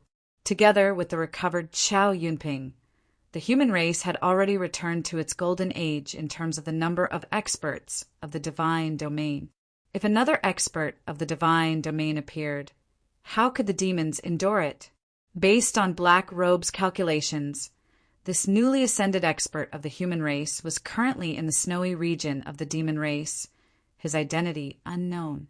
Thus, the young demon lord had personally gone to the land of extreme cold across the abyss and earnestly requested the 3 ancient experts that had secluded themselves for many years to come forward and lay down this trap. They would kill Xiaozhang before he broke through, and then they would kill the human expert that would come to receive him. In Black Robe's plan, the names of the latter were clearly written. They were Qin Changxing and Su Yurong. To be continued. Chapter 84. The update came a little late, but this chapter has 6,000 characters. Yes, I didn't read wrong. 6,000. Don't ask me why. As a person, being happy is the most important thing. We don't like Black Robe, not because he stole the limelight from our dead comrade, but because in the human novels we read when we were young and the plays of Shualao City, the faces of the traitors were all very ugly, and he was the most shameless traitor in the last 1,000 years. But I have to acknowledge his abilities and praise his arrangements this time. Mountain Man Yanji's voice echoed through the desolate plains. Killing Xiaozhang is not enough to change the course of the world. But if the Pope and Holy Maiden of the human race are also killed, the history of the future might be very different. In the end, there had still been some problems. They had not expected that under the terrifying pressure they had placed on him, Xiaozhang would break through ahead of time. Although he had just broken through, and his grasp of the laws of the world was still not very proficient, it was enough for him to fight his way out of the encirclement despite his heavy injuries. At least he was still alive. But Qin Changxing and Su Yurong had still come. This was good, extremely good. The plains were extremely quiet in the darkness, the starlight exuding a cold and gloomy aura. The earth monkey poked its head out from behind Qin Changxing and bared its white fangs at the massive black figure in the distance. It wanted to intimidate its foe, but it didn't even dare to whimper. It was clearly quite frightened by its foe's pressure. Su Yurong asked, "How can you be sure that it will be us?" "Xiaozhang is a madman. He won't trust anyone, much less the great Zhou imperial court. He only trusts Qin Changxing." Mountain Man Yanji added, "And if Qin Changxing comes, you will assuredly appear." Qin Changsheng would not be permitted to place himself in any possible danger, because he was the Pope of the human race. As his position as Pope became more and more stable, the power of this law grew stronger and stronger. If he truly wanted to break through this shackle, a believer like Anhua really might try to persuade him with their lives. How could Ling Haijiwang and the others allow him to leave White Emperor City alone? There was only one situation that could obtain the approval of all the priests and believers. He and Su Yurong were traveling together. The entire continent knew that the combined sword style of the Pope and Holy Maiden possessed unimaginable power. Even if they encountered an expert of the divine domain, They would not need to worry about their safety. At present, Mao Chuyu was overseeing Mount Han while the Prince of Xiang and the Prince of Zhongshan were at Blue Pass and Snowhold Pass, ready to leave. The demon commander was personally leading the army to prepare for war. The majority of Shuilal City's divine domain experts were currently on the front lines. Logically speaking, Qin Changsheng and Su Yurong should not have encountered any danger when they secretly escorted Xiao Zhang back to the Central Plains. However, whether it was Mount Han, Blue Pass, Snowhold Pass, or the heaven-connecting tent on the snowy plains, they were all fake. Intentionally or unintentionally, knowingly or unknowingly, the human race and the demon race were both acting. This secluded and quiet grassland was the true battlefield. The demons invited the 8 great mountain men. This was something that no one had expected. Qin Changsheng and Su Yurong didn't expect this either. Although there were only 3 of them, it was already a terrifying force that they could not contend against. Why can't it be Wang Pa? This was Su Yurong's last question. Wang Po was Xiao Zhang's lifelong rival, or perhaps it could be said that he was a formidable foe who had suppressed Xiao Zhang's entire life. Xiao Zhang did not like Wang Pa and was constantly thinking about defeating him. But the person he trusted the most was probably Wang Pia, even more than Qin Changsheng. Just like Sun Mei. Before he died, the person he wanted to see the most besides Mao Chuyu was Wang Pa. In the age when the wildflowers had just begun to bloom, Wang Pa had been their goal. Had he not been their confidence and boldness? Moreover, Wang Po was an expert of the divine domain, his path of the blade already complete. If Xiao Zhang wanted to request reinforcements, he was unquestionably the most suitable candidate. The one to answer Su Yurong's question was not Mountain Man Yanji, but Qin Changsheng. It's naturally good for Wang Pa to see you break through, but it's not good for him to see you being chased around in such a sorry state. Qin Changsheng added, "This is very shameful." Su Yurong did not really understand the senseless pride of men, so she was confused. But after hearing Qin Changsheng's explanation, she understood. But she still found it impossible to accept the behavior of men who would rather lose face than lose their lives. Whether it was the breeze or breathing, it rustled the blood-stained white paper. Xiao Zhang was still unconscious, so it was hard to say if he had heard Qin Changsheng's words or understood Su Yurong's meaning. The ground began to shake. The nearby monster horde, no longer caring about the earth monkey's ferocity, scattered in fear. It didn't take long before several screams could be heard in the darkness, followed by the faint stench of blood. The stench of blood was mixed with other fishy odors. Qin Changsheng's mood became rather bad when he smelled this stench. It wasn't because he had a slight obsession with cleanliness, but because he had smelled this stench before. On the battlefield of the snowy plains, the clopping of hooves caused the ground of the grassland to tremble. The stench of blood and rot grew thicker and thicker until it almost lifted the darkness. Several hundred demon wolf cavalry appeared on the grassland, surrounding Qin Changsheng and Su Yurong in the center. These bloodthirsty wolves were around 1 zhang tall, and with the demon cavalry on their backs, they seemed even taller. The wolves opened their bloody mouths, exhaling hot and stinking breaths. Their bristles, like steel needles, were extremely clear in the starlight. The faces of the demon cavalry were also clearly illuminated. Saliva dripped from their mouths, creating an extremely foul stench. The wolf cavalry were the elite cavalry of the demon race. In a one-on-one battle, they could directly contend against and even defeat the black-armored cavalry of the great Zhou dynasty. Just how terrifying of a charge and killing power would several hundred wolf cavalry be when they gathered together? But in tonight's battle, these wolf cavalry that had traveled several thousand li for a raid simply had no right to serve as the main force. The fate of the divine race might be decided tonight, so I will be extremely cautious. I have also been very cautious in the last few days, so I am confident that he did not inform anyone else. And I am also confident that the 2 of you came in such a hurry that there was no time to inform anyone else. I think that I will have more time, so I will be very serious and careful in my attacks, ensuring that I can kill all of you. Mountain Man Yenji said to Qin Changxing and Su Yurong. In the darkness, his eyes shone like torches, brimming with wisdom and calmness that could see through the laws of the world. But they also signified callousness and terror. Logically speaking, there was no need for this conversation to take place. Mountain Man Yenji did not need to explain, and Qin Changxing did not need a reason to be ambushed by the demons. But they had still asked and answered. Qin Changxing wanted to buy time, and Mountain Man Yenji needed time to perfect the trap. The ground trembled as that massive black silhouette began to move toward the south. Although it was very slow, it exuded a terrifying pressure.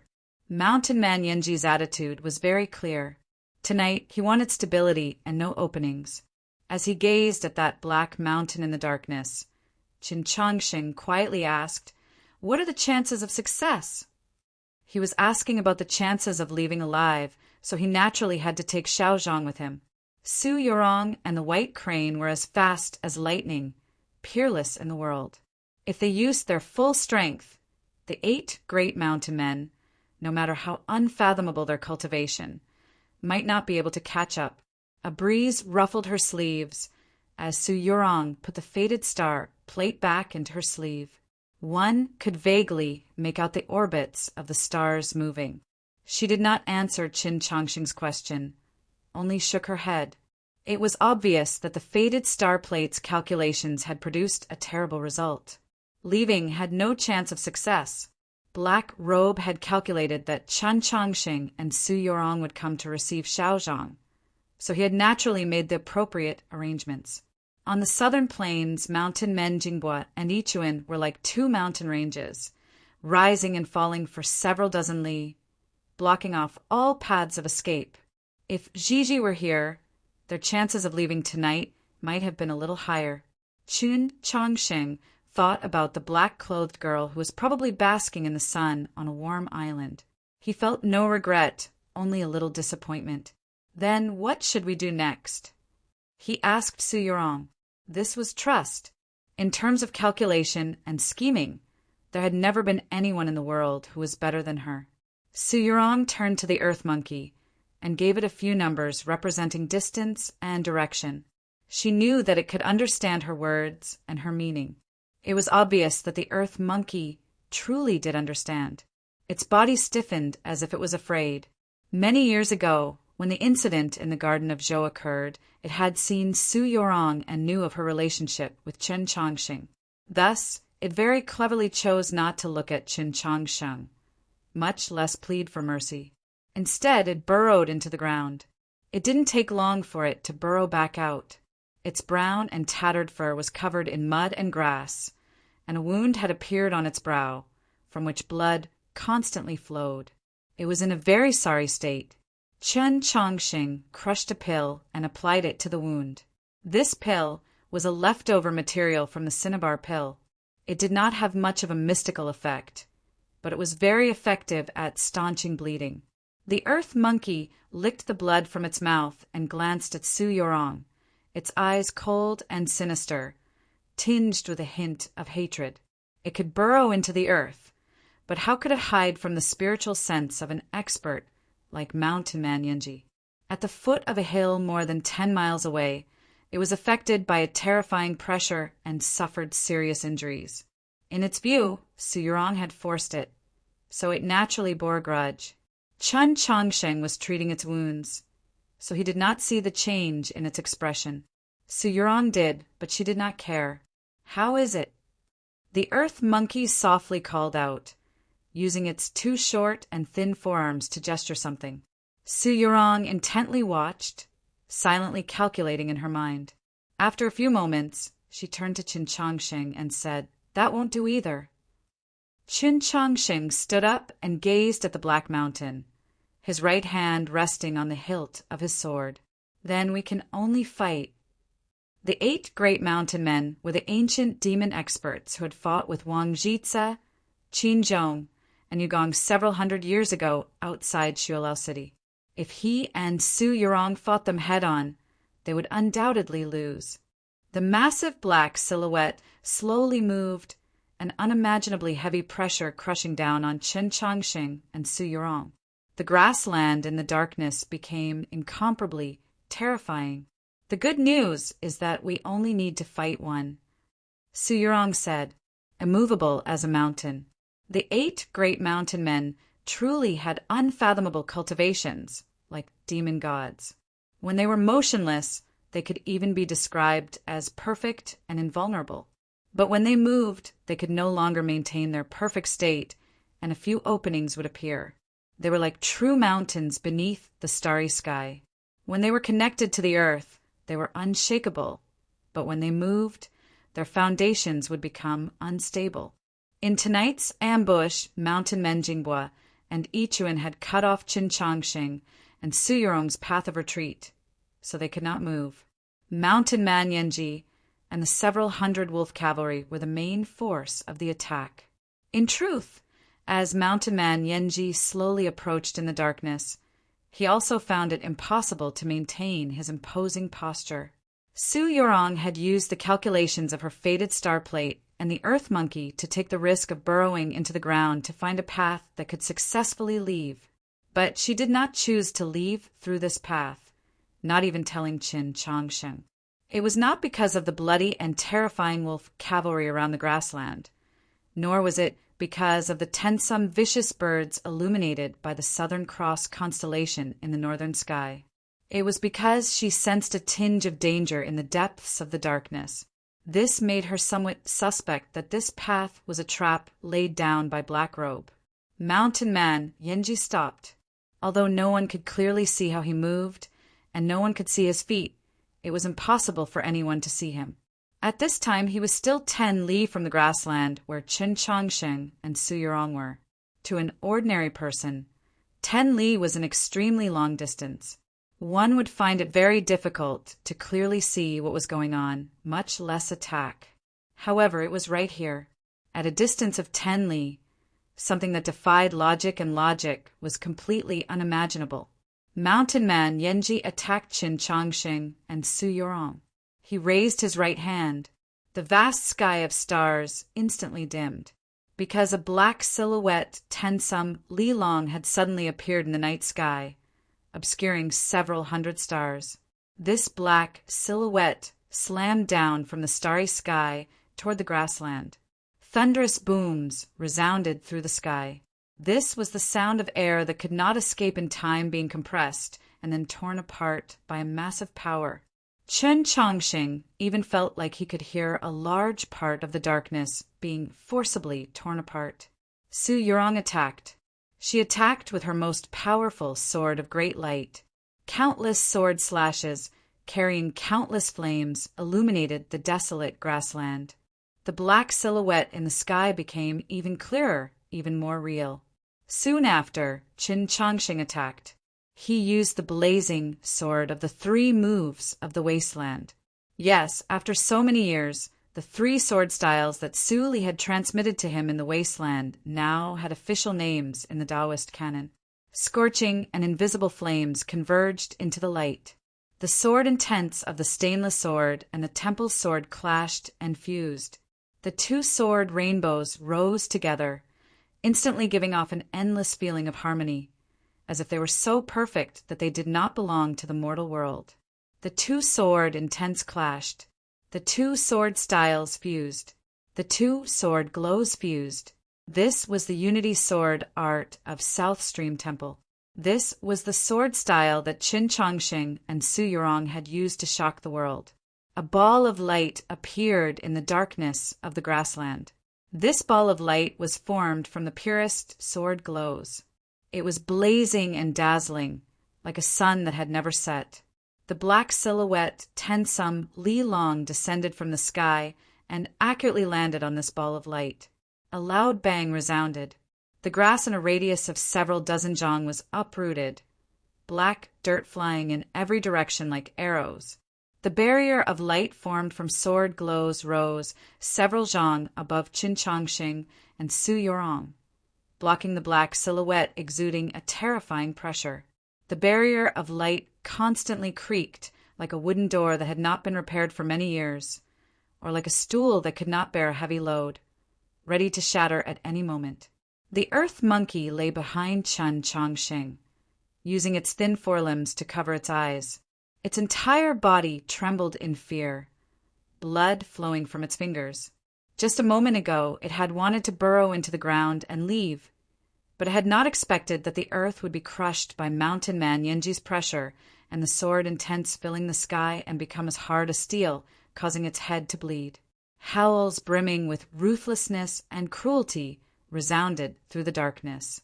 Several hundred wolf cavalry madly charged at Qin Chongsheng and Su Yurong.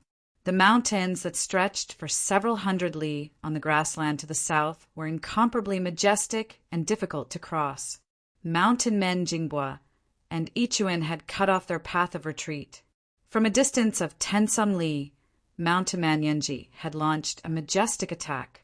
Chen Chongqing and Su Yurong had only barely managed to block it with their combined swords. Now that the wolf cavalry were charging, what should they do? At this moment, the earth monkey sneaked a glance at Chen Chongqing. Its eyes were somewhat sad.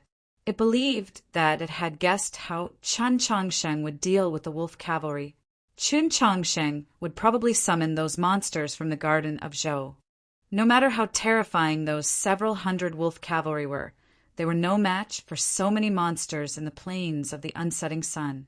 And this wasn't even considering the fact that the earth monkey's two powerful companions, the mountain-toppling fiend, were amongst those monsters. But even if they killed these wolf cavalry and 3 ancient demon experts, in the end, how many of the monsters in the Garden of Zhou would be able to survive? The earth monkey felt rather uncomfortable when it thought of this conclusion. But it asked itself if it were in Chen Chongqing's shoes, it would have made the same choice. So it had no opinion of Chen Chongqing, much less any resentment. It was just a little sad. Su Yurong also knew that there were still many monsters in the Garden of Zhou. As long as Chen Chongqing summoned them, he could resolve the danger posed by the wolf cavalry. But she didn't look at Chen Chongqing, no matter if she looked at him secretly or openly, because she was not that sentimental earth monkey. She and Chen Chongqing were truly connected, and she knew that Chen Chongqing would not do such a thing. In other words, she knew what Chen Chongqing planned to do. She took a step forward and stood in front of Chen Chongqing. 2 pure white wings unfurled behind her. Golden phoenix flames began to burn, and the temple sword in her hand began to radiate even more light. In a very short period of time, she chose to take over part of the pressure from Chen Chongsheng's short sword. Chen Chongsheng sat cross-legged on the ground and closed his eyes. Swoosh, swoosh, swoosh, swoosh, swoosh, like a rainstorm breaking through the sky, like arrows breaking through the clouds. Countless swords flew out of the sheath of the vault sheath, and the sword light illuminated the grassland under the night sky. The 3,000 swords covered the world, forming the South Stream Temple sword array. At this moment, the starlight in the sky seemed so dim. As the awe-inspiring sword intent descended, the wolf cavalry at the very front instantly disintegrated into several dozen lumps of flesh and blood. Soon after, the forelimbs of another giant wolf were severed and it crashed to the ground. To the northwest, the horns and armor of a demon cavalryman had been neatly severed, revealing his brain. In the starlight, it sparkled like the smallest lake in the world. The sound of heavy objects falling to the ground kept ringing out, and screams kept ringing out. Blood of indistinguishable color sprayed out. The charge of the wolf cavalry was extremely fast, so they fell even faster. In a few seconds, 30-some wolf cavalry had died to the South Stream Temple sword array, while 10-some more were heavily injured and powerless to continue fighting. A military order rang out in the darkness. Mountain Man Yanji's deep voice came from 10 li away. The wolf cavalry stopped their charge.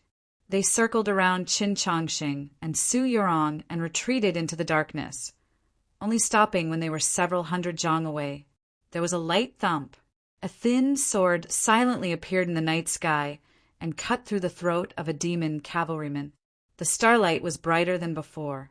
The sight of green blood seeping out of the gaps between the hairy fingers was truly nauseating. The wolf cavalry panicked and retreated even farther away. Only after several li, and confirming that they were out of the range of the sword array, did they stop. Many of the demon cavalrymen showed fear in their eyes. They had seen many experts, but they had never seen such a method of fighting. The South Stream Temple sword array could be said to be the most perfect defensive method on the battlefield, and also the most effective method for attacking a large group. But in the past, several hundred South Stream Temple disciples had been needed to form the sword array, making it very easy for the demon experts to ambush and break the array. Right now, Chun Chongqing alone could use the South Stream Temple sword array. So how could he stand in the rain of swords that filled the sky be broken? To put it another way, no one was more suited than Chun Chongqing to kill enemies on the battlefield, even if they were stronger. Was the young pope of the human race this terrifying? The several hundred wolf cavalry howled. Because of fear, because of anger, because of unwillingness. The demon cavalry and the giant wolves wanted to use this method to express their desire for vengeance. They stopped several li away, ready to charge at any moment. At this distance, no matter how powerful Qin Chongqing's spiritual sense was, he could not control his sword to attack. They only needed to put enough pressure on the enemy and then wait for mountain man Yanji to break their defenses. After Qin Chongqing formed the South Stream Temple sword array, Su Yurong alone had to endure mountain man Yanji's attacks. Even though she had immediately ignited her phoenix flames, she could not last for too long. Qin Chongqing's sword array needed to guard against another charge from the wolf cavalry. So how long could she last? Could it be that he could hold on forever? The current situation seemed to indicate that Qin Chongqing and Su Yurong would be suppressed by mountain man Yanji and then bitten to death by the wolf cavalry. At least in the view of the demon cavalry, this was already a foregone conclusion. They looked over, thinking about how they would kill the Pope and Holy Maiden of the human race and then tear them to shreds and eat them alive. Their eyes grew more and more savage, their breathing heavier and heavier. Su Yurong's face paled and she seemed on the verge of collapse. At such a crucial moment, she suddenly made a very unexpected move. The light in the sky suddenly vanished. She had put away the temple sword. Then who would block mountain man Yanji's pressure? The South Stream Temple sword array in the night sky suddenly moved, turning in an extremely orderly fashion. Those densely packed swords had originally been aimed at the grassland, but now they were all aimed at the sky. It was still the rain of swords, but they were preparing to descend upon the sky. 3,000 swords were aimed at the black silhouette in the sky. The starlight and sword glows reflected off each other, making the night sky even brighter. The black silhouette Tensum Li Long finally revealed its true appearance. To be continued. Chapter 85. The black shadow could be said to be a mountain range, but it could also be said to be the arm of a demon god. At the very front of the mountain range, in the sky above Chun Chongqing and Su Yurong, there were 5 mountain peaks that looked like 5 fingers. The rain of swords fell on the mountain peak, causing smoke and dust to rise, and the sound of cracking could be heard continuously. The speed at which the mountain was sinking became slower and slower until it finally stopped. During the entire process, Su Yurong didn't look at the night sky as if she didn't care about it. Of course, it could also be understood as her trust in Qin Chongqing. She thrust the temple sword into the grass beside her. With a light chi sound, the green grass began to emit green smoke, but it wasn't scorched. Its posture became even more upright, appearing full of vitality. She untied a longbow made of paulownia wood from her back. A bow made of tong wood was the tong bow of the tier of legendary weapons. Only Nank, Qin Chongsheng, Qiu Shanjun, Gohan Shi, and a few others knew that Su Yurong's strongest technique was not sword arts. The temple sword had been found by Chun Chongqing in the garden of Zhou and then returned to Holy Maiden Peak. The Sword of Great Light had only been mastered after she had obtained the temple sword. As for the Tong Bao, it had always been on her back since she was a child. Normally, no one would be able to see this longbow. He would only appear when she needed him. For example, at this moment. Su Yurong took out an arrow and knocked it on the string. These were the Wu arrows. Her expression was calm as she raised her bow. His movements were steady and smooth, with the feeling of floating clouds and flowing water. At the same time, it was like the superimposition of a dozen or so images, extremely clear. The bowstring was pulled, and it gradually looked like the moon that the demons in the north worshipped. Her eyelashes did not blink. The wind picked up. His white ceremonial robes fluttered. His black hair also floated up, parallel to the arrow. Her delicate fingers left the strings. The Tong Bao began to play. It was said that paulownia wood was the best material for a zither. No wonder it sounded so beautiful. The sound of the strings echoed in the grassland. The arrow came before the sound. Several miles away, a bloody hole appeared between the eyebrows of a demon cavalryman. The bloody hole was very round, and its edges were very smooth. It even made people want to use the word delicate to describe it. Then Su Yurong drew the bow a second time, a third time, a fourth time. Her movements were always steady, and there was a kind of concise beauty to them. In a very short time, the quiver was empty. 30 Wu arrows left the string of the Tong Bao and flew into the darkness, heading straight for the wolf cavalry several li away. Muffled groans could be heard continuously. Blood splattered everywhere. The demon cavalry continued to fall. Cries of fear rang out incessantly. The wolf cavalry scattered in all directions. 30 arrows could only cause 30 deaths at most. Logically speaking, spreading out was the best choice. Su Yurong once more raised the Tong Bao, though there were no arrows left. This time, it was obvious that she took a lot longer than before. Finally, she released the bowstring. The bowstring was stained with a bit of blood. It met the night wind, rubbed against it, and began to burn, producing a golden flame. The arrows that had pierced through the skulls of the demon cavalry. The arrows that pierced through the giant wolf's body. Those Wu arrows that had brought death and then vanished into the night had suddenly returned. 30 Wu arrows trailed fiery tails as they chased after the wolf cavalry scattered across the plains.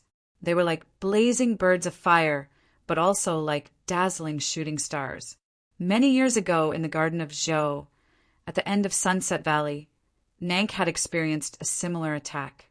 After that night, this was the first time Su Yurong had used such a method. How could the wolf cavalry avoid it? Swoosh, swoosh, swoosh, swoosh. The plains constantly resounded with the sounds of Wu arrows piercing through solid objects. The Wu arrows, trailing fiery tails, chased after the wolf cavalry, driving away the darkness. Wherever they went, death followed. After an unknown amount of time, the voices finally stopped. The dark plains regained their peace. But it was more accurate to call it a deathly stillness, because the plains had already become a graveyard. Corpses lay strewn across an area of several li in circumference. Whether it was the demon cavalry or the giant wolves, they had all died. No one had been spared. The plains reflected the starlight, giving off a rather damp feeling. It was not an empty mountain, but like a fresh rain. This was not a drizzle, but blood. Su Yurong thrust the Tong Bao into the ground. The Tong Bao was very long, standing even taller than her. It really did look like a harp. In reality, it was not a harp, but a tree. In an instant, countless branches sprouted from the Tong Bao, bearing countless green leaves that gently swayed in the night wind. A fresh and clean air fell like a waterfall over her and Chin Chong Sheng, and it also fell on the earth monkey. The earth monkey was peeking at her. It was shocked, and then it felt its injuries heal with unimaginable speed. The green branches continued to grow, quickly growing into a large tree. This was a wudong tree. This wudong tree contained the Tong Palace array. She unsheathed the temple sword and walked to Chun Chongqing's side, gazing up at the mountain in the night sky. The wudong tree can last 80 seconds. Think of some other method. Her temples were slightly damp and her expression was somewhat tired, but her eyes were still calm as if nothing had happened. A solitary wudong tree suddenly appeared on the dark plains. The branches of the tree extended through the thousands of swords, blocking the mountain in the night sky. When the Tong Bao and Wu arrows were combined, they formed the wudong tree. The previous holy maiden of South Stream Temple had used her unimaginable wisdom and ability to embed the Tong Palace array into the bow and arrow, further increasing its power. Only a divine artifact like this could block the attacks of a legendary figure like Mountain Man Yenji. Of course, not even this wudong tree could last forever. Countless peals of thunder resounded over the plains. This was the sound of the heavy mountain pushing against the ground, the sound of rock and earth pressing against each other. Mountain Man Yenji walked toward them. His speed was very slow, but there were no openings. He was like a moving mountain range, exerting an unimaginable pressure on them.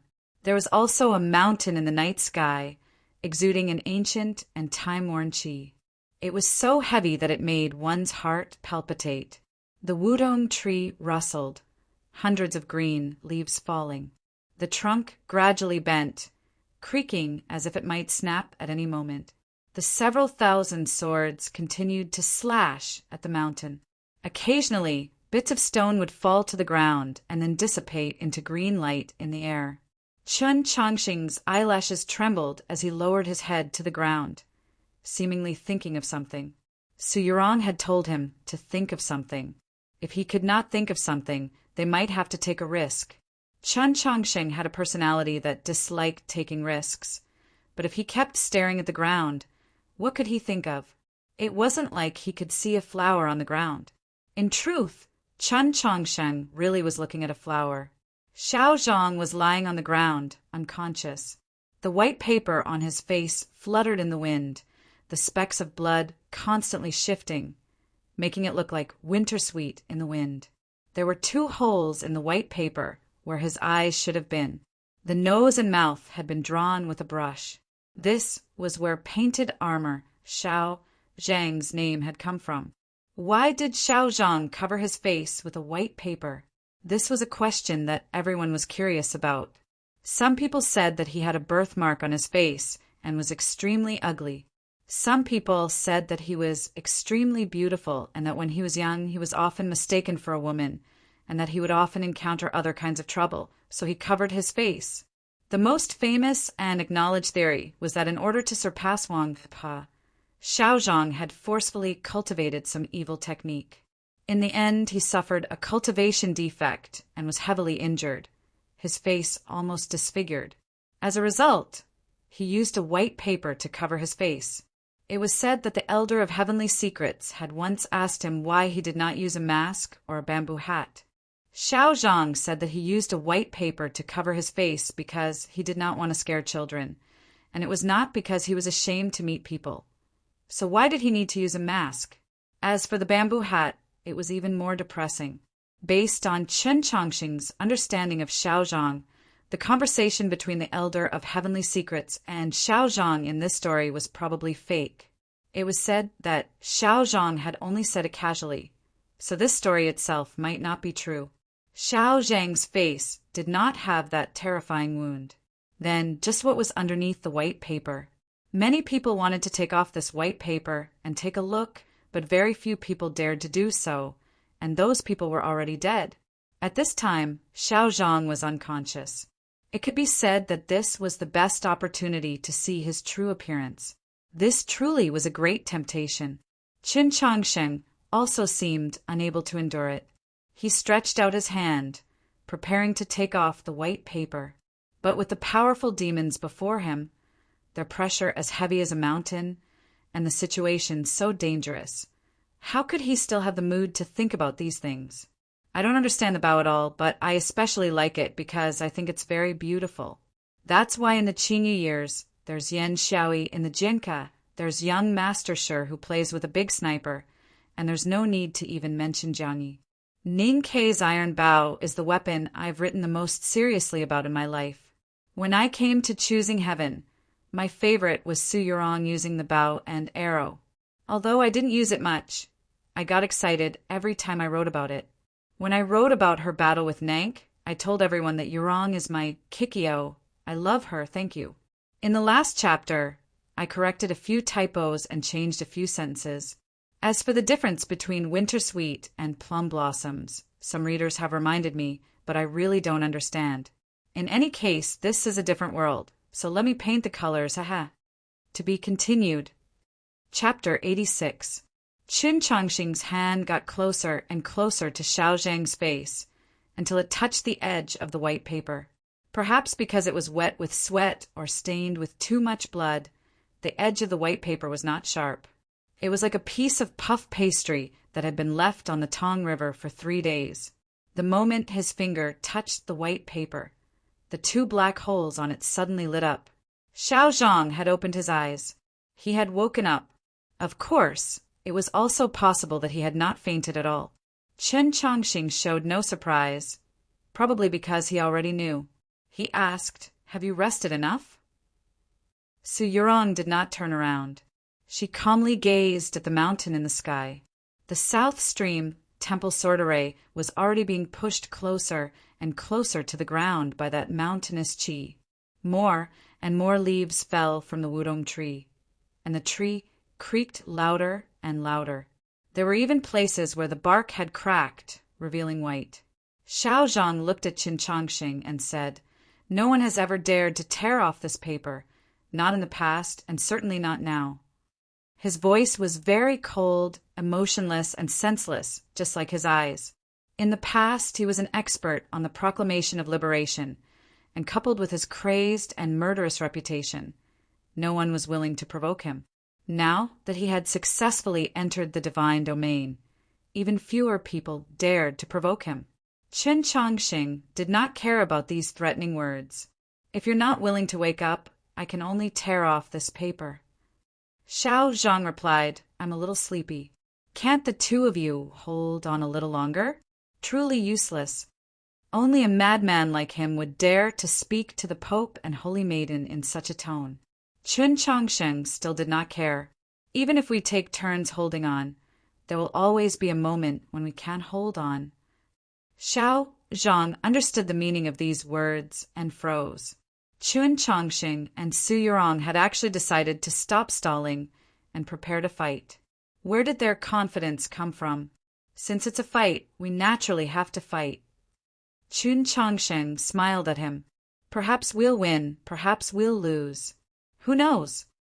His smile was still as clean, pure, and warm as it had been in his youth. But in Xiao Zhang's view, it was rather frightening. How could they so casually decide to fight for such an important matter? Both the Tong Palace and the South Stream Temple Sorderay could still hold Mountain Man Yenji for a few moments. He was heavily injured, but he was, after all, a newly ascended saint. In this situation, Qin Changxing and Su Yurong decided not to wait any longer. They were going to kill Mountain Man Yenji. Did they not understand that, as an ancient expert of the demon race, Mountain Man Yenji was much stronger than those demon generals, perhaps even on par with the demon commander? Did they not understand that if the human race's Pope, Holy Maiden, and him, a newly ascended expert of the divine domain, were to all die in battle tonight, history might truly change? They could have waited a little longer, so why did they have to fight? Why was Qin Changxing still smiling at such a time, and his smile was still as clean as before? Su Yurong was still in the mood to watch the stars with her hands behind her back? Everyone said that Xiao Zhang was a madman, but he found that Qin Changxing and Su Yurong were even crazier than him. What are the answers to these questions? He suddenly remembered something. This was drive, the drive of a young man. He was a few decades older than Qin Changxing and Su Yurong, but for cultivators he was still considered young. His eyes became sharp, like a silver spear that had been washed by autumn water, full of coldness. How much longer? He walked to Su Yurong's side and asked. Su Yurong replied, 47 breaths. Xiao Zhang's raspy voice once more emerged from the white paper. "I'm going to break his mountain range." Carrying his spear, he began to walk into the darkness of the north. He didn't even look at the mountain range in the night sky above him. The true mountain was several li away, in the place he was preparing to go. A few days ago, he sensed the signs of a breakthrough and immediately ended his life as an assassin on the snowy plains, following the route he had agreed upon all those years ago to return to the south. Just when he was about to pass through the plains and return to the territory of the human race, he saw 3 mountains suddenly rising up in the wilderness. Mountain Man Yanji, the 3 mountain men of Jingpa and Mountain Man Ichuan. In the face of these terrifying experts from ancient times, it was simply impossible for him to escape. Logically speaking, his death was assured, but he had not expected this unprecedented pressure to allow him to cross that threshold and break into the divine realm ahead of time. He had narrowly escaped, but he had still suffered severe injuries. When he rode his kite into the mountains and saw Chen Chongsheng and Su Yurong, his mind instantly relaxed. His injuries and mental exhaustion exploded at the same time, causing him to fall unconscious. After resting for a while, his injuries had not healed, but his mind was much more refreshed. Most important of all was the appearance of Chen Chongsheng and Su Yurong. The 2 saints of the highest status in the human race had come to take him back. This was a matter worthy of pride. Even someone as proud as him believed this to be the case. For this, he was willing to fight another battle. But he had said that he would break his mountain range, not that he would break his mountain range. He was not confident that he could break Mountain Man Yanji's defenses, not even confident that he could survive. The rustling of the white paper in the bleak wind seemed rather inauspicious. But his figure was not desolate, because the spear was straight, its red tassels dancing in the wind. Because his fighting spirit soared to the heavens. Su Yurong drew back her gaze to the darkness several li away. "There's only one chance." Chen Chongsheng understood what she meant. Xiao Zhang had forcefully suppressed his injuries and could only use his strongest attack. Even if he still had the strength to fight afterward, it would be impossible for him to be stronger than this. To put it another way, if they wanted to directly break through and defeat Mountain Man Yanji, this was their only chance. The wind on his face was rather chilly, not like a knife, but more like the water in the stream in Xining village at the beginning of spring. Chen Chongsheng clenched his left hand into a fist, the stone pearl of the heavenly tone monoliths falling from his sleeve to his wrist. The weight of the stone pearl caused his mood to turn heavy. Only after taking in a deep breath did he calm down. In the darkness, Mountain Man Yanji truly did seem like a mountain. It was not that distant mountain range, but an even more realistic mountain. This mountain was not particularly large, but it seemed to be one with the rocks deep in the earth, giving off an immovable feeling. Xiao Zhang walked up to the mountain and stopped. The starlight fell on his face, reflected off the white paper, making it seem even whiter, somewhat like the moonlight behind Shualao City. Strangely enough, the red tassels of the spear danced, causing the starlight to wander. The starlight seemed to become a real existence, wisps and threads. The world was relative.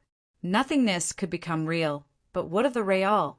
In the starlight, Xiao Zhang's figure flickered in and out of existence, as if he could vanish at any moment. If one only used the naked eye to observe, it would be impossible to determine his position. This was the manifestation of the Tao that came from understanding the laws of the world.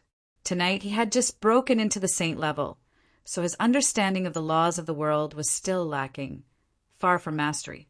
But now he had clearly made great progress.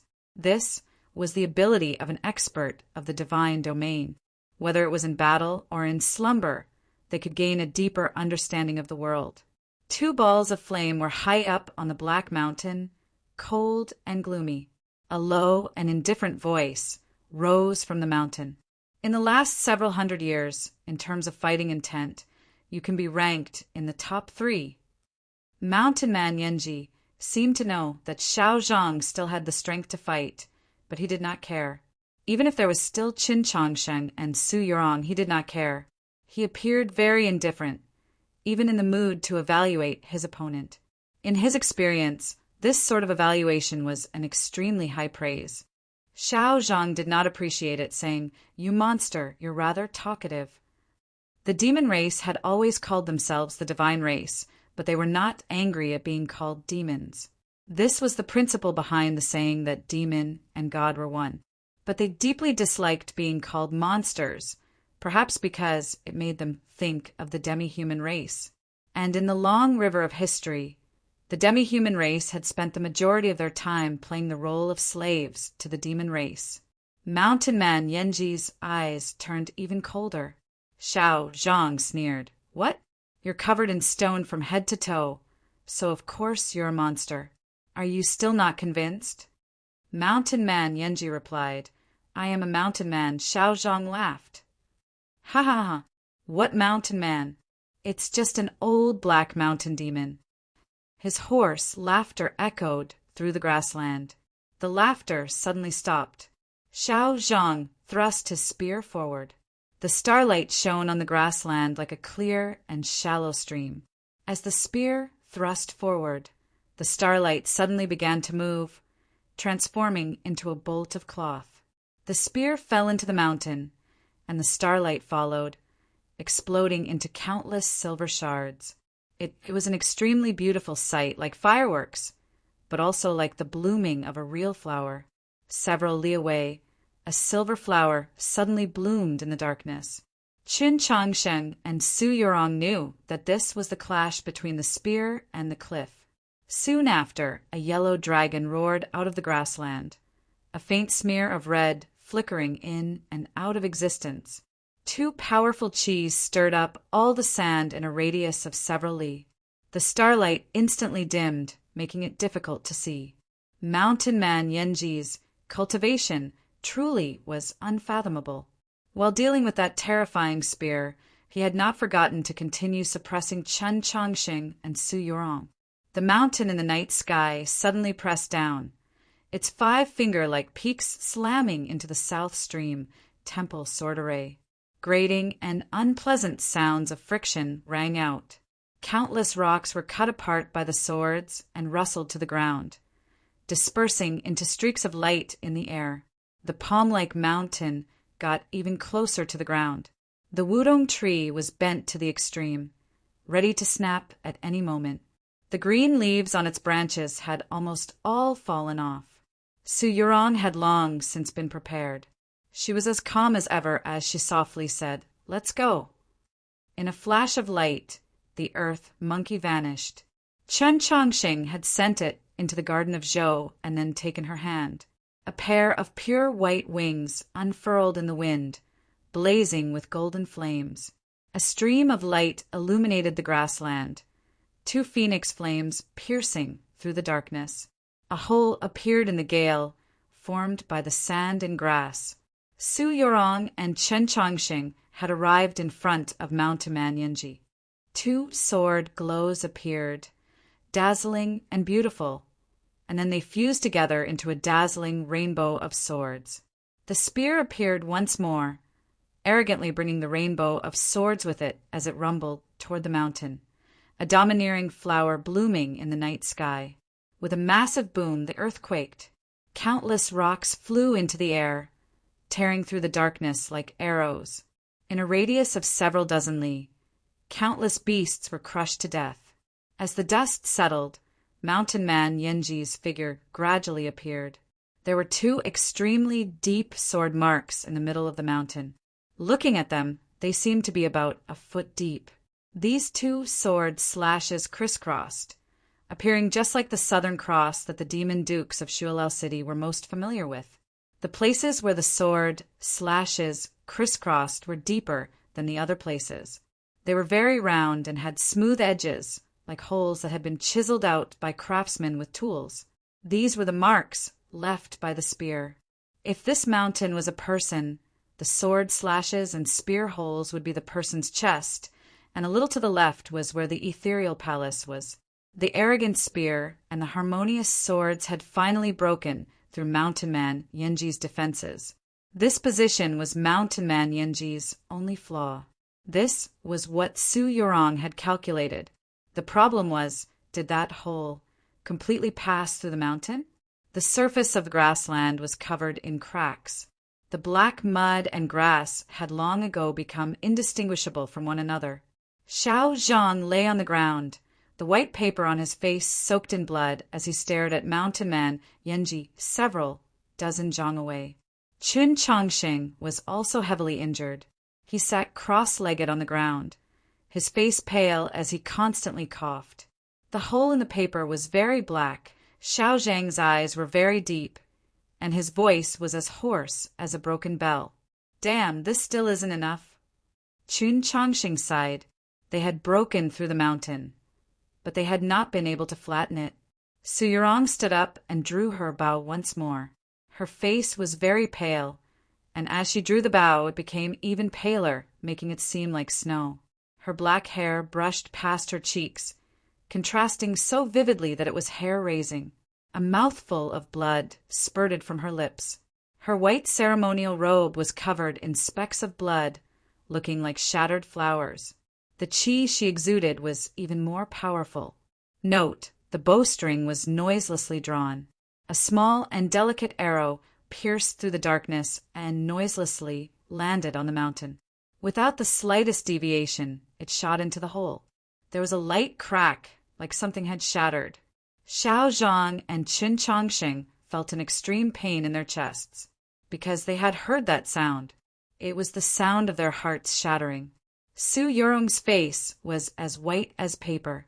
She swayed, blood trickling from the corner of her lips.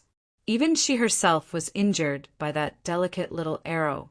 Mountain Man Yenji had naturally suffered the greatest injury. A furious roar of pain rose from the cliff. The title was, of course, Winslow. At first, he had been prepared to use the stunning shot and the heartbreaking arrow. From the contents of the chapter, he should still be able to see some traces.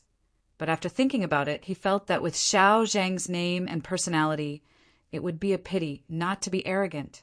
Moreover, Yurong was not like those stinky men in Kaifeng City. Tonight, her name was Li Shengnan. By the way, she would like to recommend Old Sixth's WeChat public account.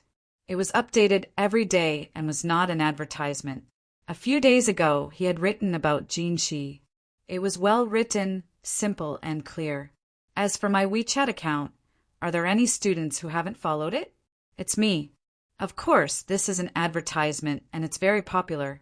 Finally, this chapter has 4,000 words. Oh, I wish the girls a happy holiday. Let's return to Li Shengnan. Everyone should understand what I mean, right? You still have to be awesome. Really, this is the most important thing. To be continued. Chapter 87. I'm sharing 3 pieces of good news. First, old readers should all know that I'm a Milan fan. Although it's been several years since I've watched football, I'm still very happy to hear this news today. In the future, Istanbul and Rocco will probably be mentioned less often. Second, this chapter is 5,000 words. Haven't I been pleasantly surprised recently? Third, I have a stockpile. Although it's pitifully few, I still think it's very awesome. I don't know how long I can maintain this state, but I'll do my best. Taiyan birthday card Mata. The mountain fiercely swayed, countless rocks falling to the ground and stirring up a cloud of dust that obscured Mountain Man Yenji's figure. After an unknown period of time, the smoke and dust gradually settled. The rock mountain had clearly shrunk, but it still stood in the grassland under the night sky and did not collapse. The mountain was still a mountain. Disappointment finally appeared on Su Yurong's face as she gazed at this sight. The holy maiden's methods truly are impressive. Mountain Man Yenji's voice was still gloomy, but if one listened carefully, they might be able to hear a hint of trembling and anger hidden within. Xiao Zhang used his spear to push his exhausted body up. The white paper flapped in the wind, the black hole seemingly serene and deep. Again, he spoke in a hoarse voice. seemingly unconcerned by the situation before him. Chun Changsheng said nothing. Several li away, the storm of swords was preparing to return. Su Yurong also said nothing, taking out the faded star plate from her sleeve. Starlight fell on the faded star plate, following the paths of the stars that flowed like water, emitting rays of light of varying depths. She had calculated today's conclusion many times, but the results had always been extremely poor. That delicate arrow had also failed to achieve its goal, leaving her rather disappointed. But since the battle was not over, it had to continue. If the faded star plate could not calculate a good conclusion, then if she used it as a weapon to fight, would that result be different?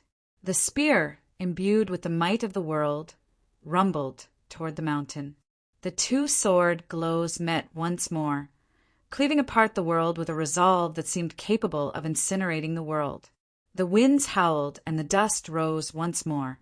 Through the sandstorm, Su Yurong stared at the black hole on the mountain, her fingers constantly fiddling with the faded star plate. Mountain Man Yenji had suffered significant injuries, so he now sensed danger. Whether it was Xiao Zhang's spear or Su Yurong's faded star plate, what made him most vigilant was the aura of burning the world emitted from Chun Changsheng and Su Yurong's dual swords. This made him think of that extremely terrifying man of the human race many years ago. The wariness and danger, the unbearable memories, had truly enraged Mountain Man Yenji. The night clouds were torn apart by an angry roar and scattered in all directions. The mountain range was like a cluster. The grassland was undulating, and the waves were furious. Mountain Man Yenji's several thousand years of cultivation were unleashed. The spear's radiance faded slightly, and the sword's light suddenly dimmed. Xiao Zhang roared angrily as he struggled to hold on. Chun Changsheng stood up and extended his left hand towards the mountain in front. At this moment, Su Yurong suddenly turned to the faded star plate.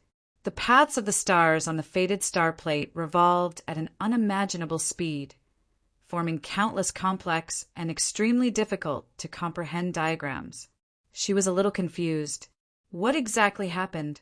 To be more precise, what would happen in the next moment that would change the course of this war and even the entire history so much?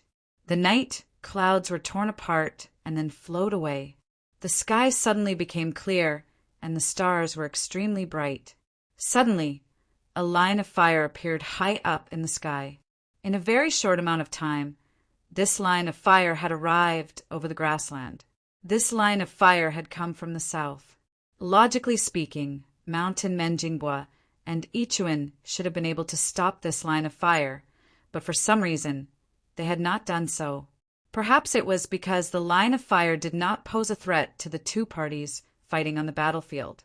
At the end of this line of fire was a red cloud qilin. The red cloud qilin flapped its wings, but there was no one on it.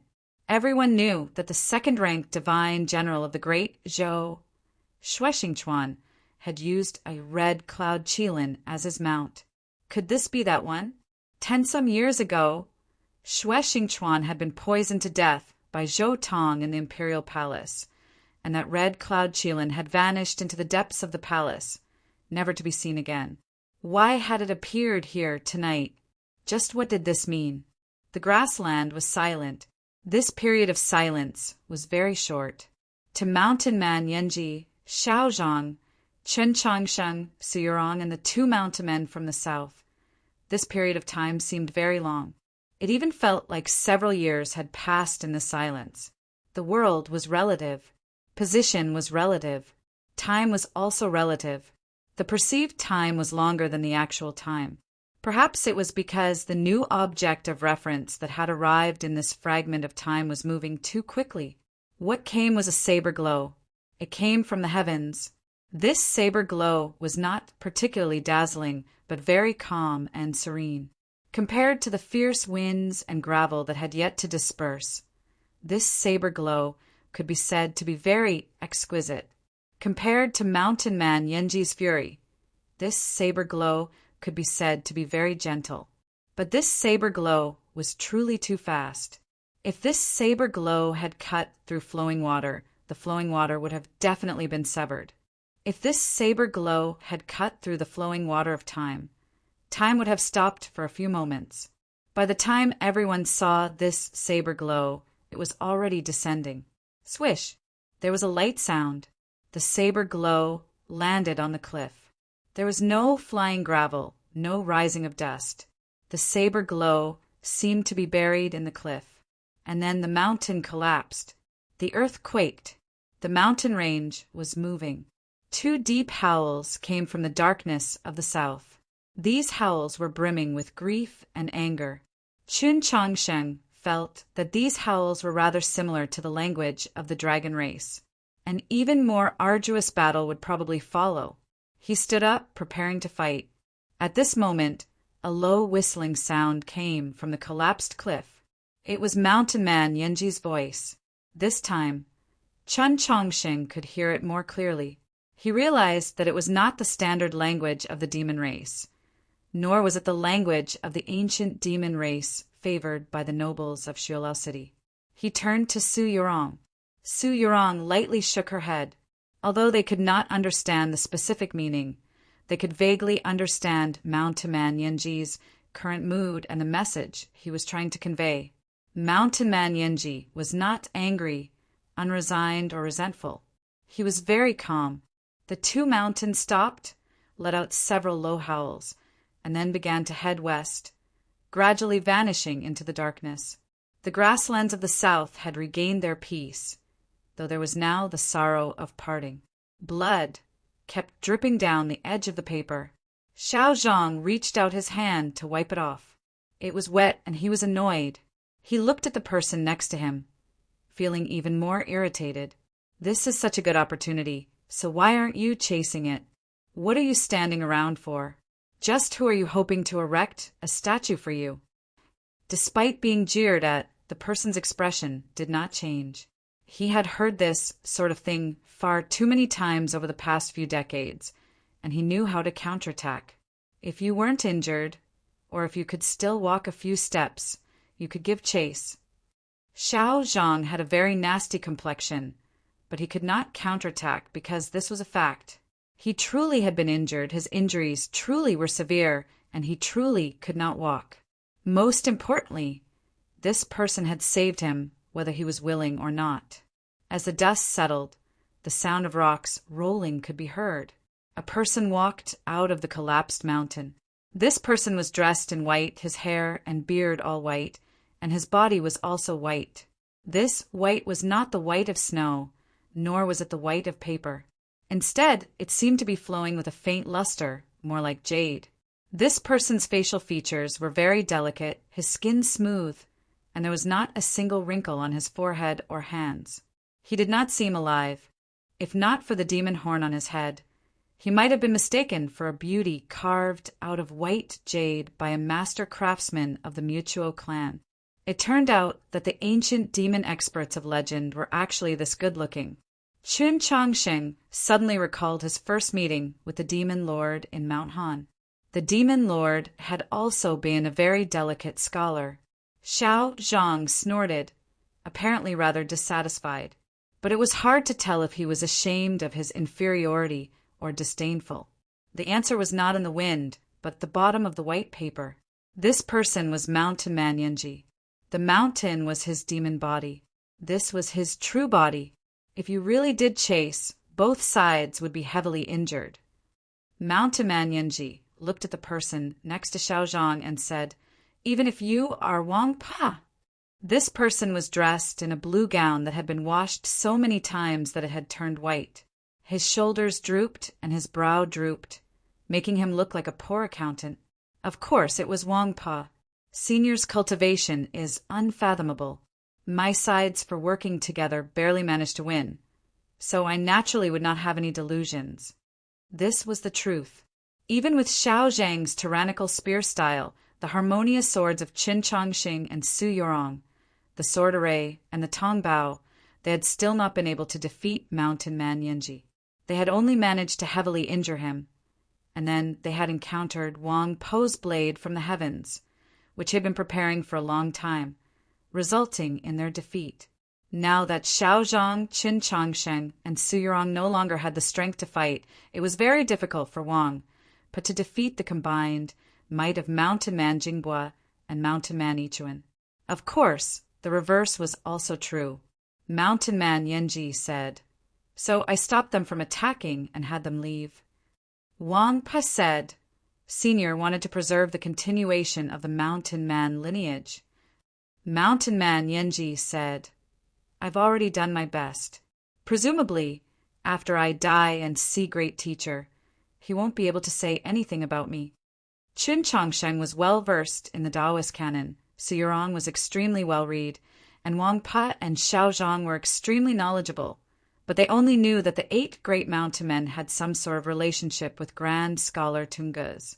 Who was the great teacher that Mountain Man Yanji spoke of? Was it Grand Scholar Tungus? If this was the case, then the 8 great mountain men being Tunguz's students was truly a secret that no one knew. But why did he call Tunguz great teacher? Was it because Tunguz had the word great in his title? Or could it be that the 8 great mountain men had another young teacher? Chan Changsheng and the others thought of the other contents of the rumor, and their expressions flickered. In the most secretive of rumors, it was said that the appearance of the 8 great mountain men was also related to the Pope of that generation. Could it be that the Pope was also their teacher? Yes, we have 2 teachers. Mountain Man Yanji confirmed their conjecture. All cultivators knew of the relationship between the Pope and Grand Scholar Tunguz. From purification to star condensation, the countless rules and knowledge that the common people now took for granted came from the correspondence between these 2. In terms of influence and martial strength, the Pope and Grand Scholar Tunguz might not have been the best, but in terms of their influence on history, they had the right to be ranked in the top 3. In terms of intelligence and knowledge, the 2 were far ahead of anyone else. The wisest geniuses often had the craziest ideas. Grand Scholar Tunguz and the Pope had actually succeeded in concealing themselves from the entire world and secretly worked together to carry out a single task. Perhaps it was to verify the possibility of eternal life, the continuity of the soul, the exchange of information between races, or perhaps it was purely out of boredom. They created the 8 great mountain men. Many of the details of this process had already disappeared. The 8 great mountain men themselves did not know. But there was one thing that was certain. They were not demons, nor were they humans, nor were they mixed bloods like Qi Jian. Rather, they were a life form that existed between the 2 races, perhaps even above them. Every existence needed meaning, or perhaps it could be said that existences would actively seek out meaning and bestow it upon themselves. Grand Scholar Tunguz and the Pope passed away one after the other. The 8 great mountain men left the orchard and came to the world. They began to ponder this matter. Given their intelligence, they could not guess at the true thoughts of their 2 teachers, much less touch upon the domains of eternal life and the soul. In the end, they reached a conclusion. The 2 teachers had created themselves to prove that the human race and the demon race could live in peace, should live in peace. They were the symbol of peace. Mountain Man Yanji said, "Our goal is world peace.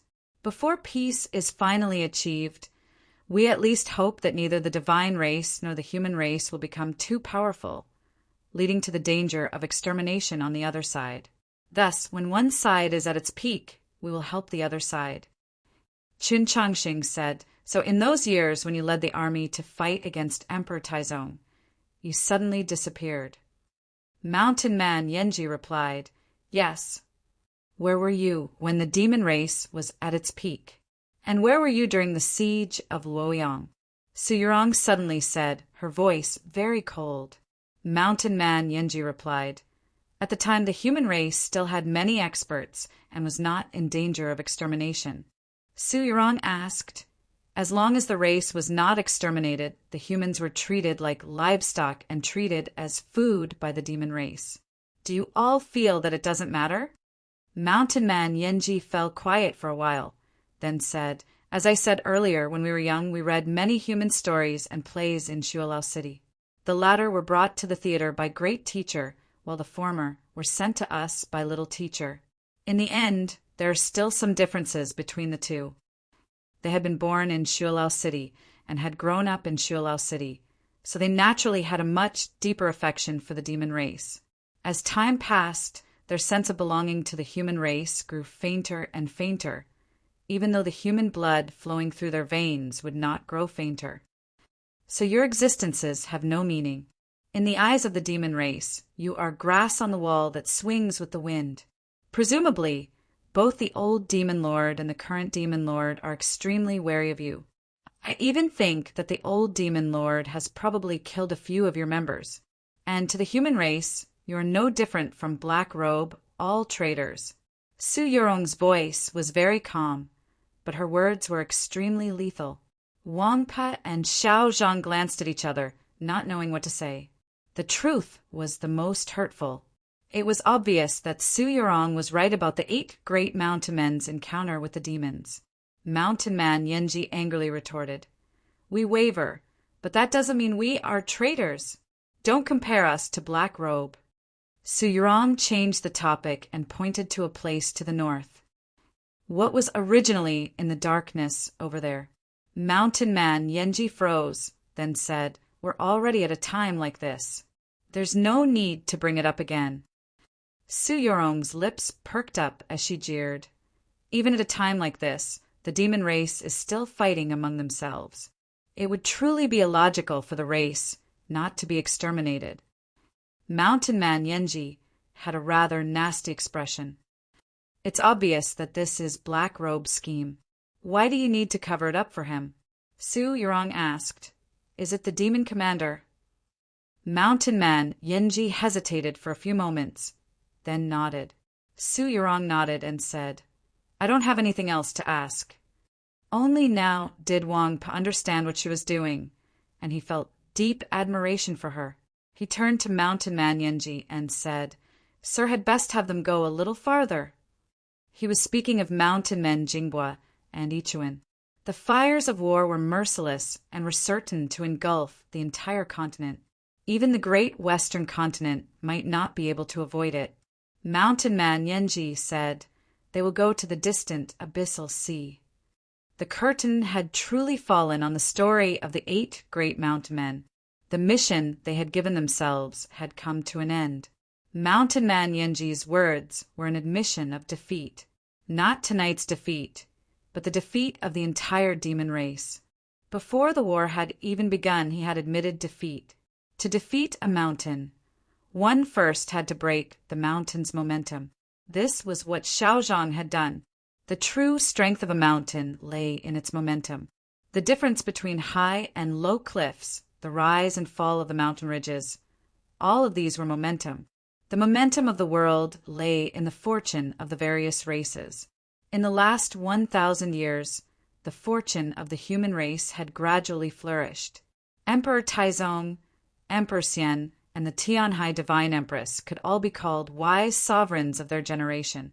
Most importantly, they had all died when they should have died, leaving only their good legacies to the great Zhou dynasty. Like the alliance with the demi-human race, the construction of the 17 cities of Snowhold Pass and Blue Pass, the confluence of the north and south. The current emperor was still a wise sovereign. He did not leave the palace, but he was able to govern the world. For 10 some years, the weather had been good, the rivers clear.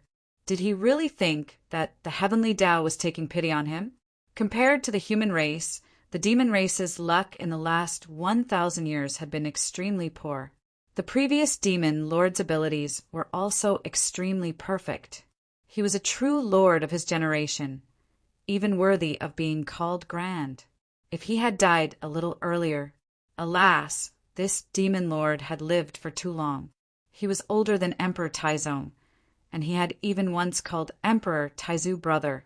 But Emperor Taizu had died, Emperor Taizong had died, and Emperor Gaozong had died, but he had not died. He was still not willing to die. Only flowing water could not rot. The demon lord had ruled Shualao City for too long, causing the entire demon race to become lifeless. Even more frightening was that the old demon lord's body was still alive, but his mind was gradually rotting. Perhaps because he had been facing death for too long, he had no mind for politics. He had spent the vast majority of his time and energy cultivating his demon body and soul. He wanted to cure his old injuries, wanted to enter the legendary Grand Freedom Realm, wanted to live forever. Thus, he had taken the risk of entering Mount Han and wanted to eat Qin Changsheng. Thus, he had fallen into Shang Xingzhou's trap, engaged in a world-shaking battle with the White Emperor on the snowy plains, and was heavily injured. Thus, he had revealed a loophole, allowing Black Robe and the demon commander to work together to overthrow him, and then he had been forced into the abyss by his own son. In the end, he had died in the snowy mountains for no other reason than that he had wanted to live too much. It was still the same words as before. Unfortunately, it was truly a pity that he had died too late. If he had died a little earlier, like Emperor Taizong, the upper echelons of the demon race would have been more naturally replaced. Even if they would still have weakened, the time for their revival would have come much earlier.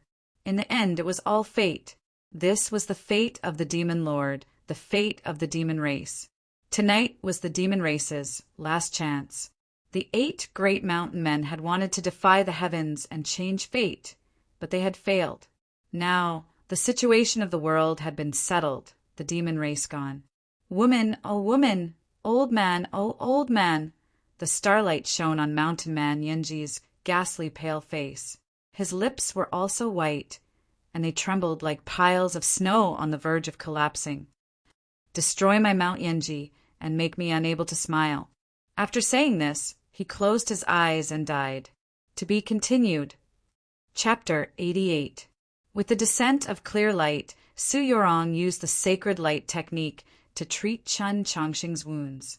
Qin Changsheng then used a needle to open Xiao Zheng's meridians and fed him a pill that could ease the blood and open the mind. Xiao Zhang did not thank him. On the contrary, he was very dissatisfied. What about the cinnabar pill? Why not give me a taste? The Li Palace priests, led by Anhua, and those fanatical believers had deliberately spread the word that the entire continent now knew of the cinnabar pill's origins and how it was made. This extremely precious and miraculous spirit pill was refined by His Holiness using his own sacred blood. Xiao Zhang also knew, but he didn't care. He thought, what's the big deal about eating a pill? Qin Changsheng explained, the bottle made a few days ago has already been sent to the Mount Song Army headquarters. If you want to eat it, you'll have to wait 10 some more days.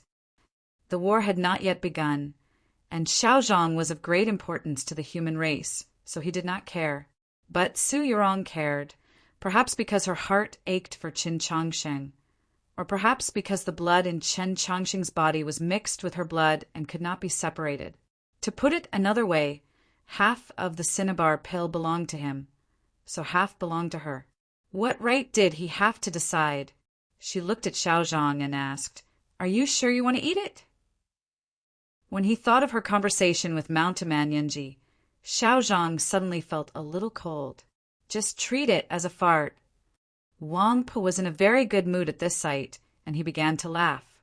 Xiao Zhang sneered, "Your fart is also rather loud."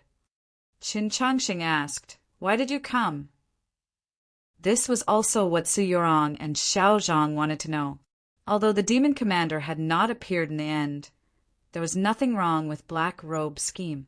Xiao Zhang had sent a message through the bear tribe that the demons had begun their pursuit 10 some days ago. But Qin Changsheng had only received the news 2 days ago.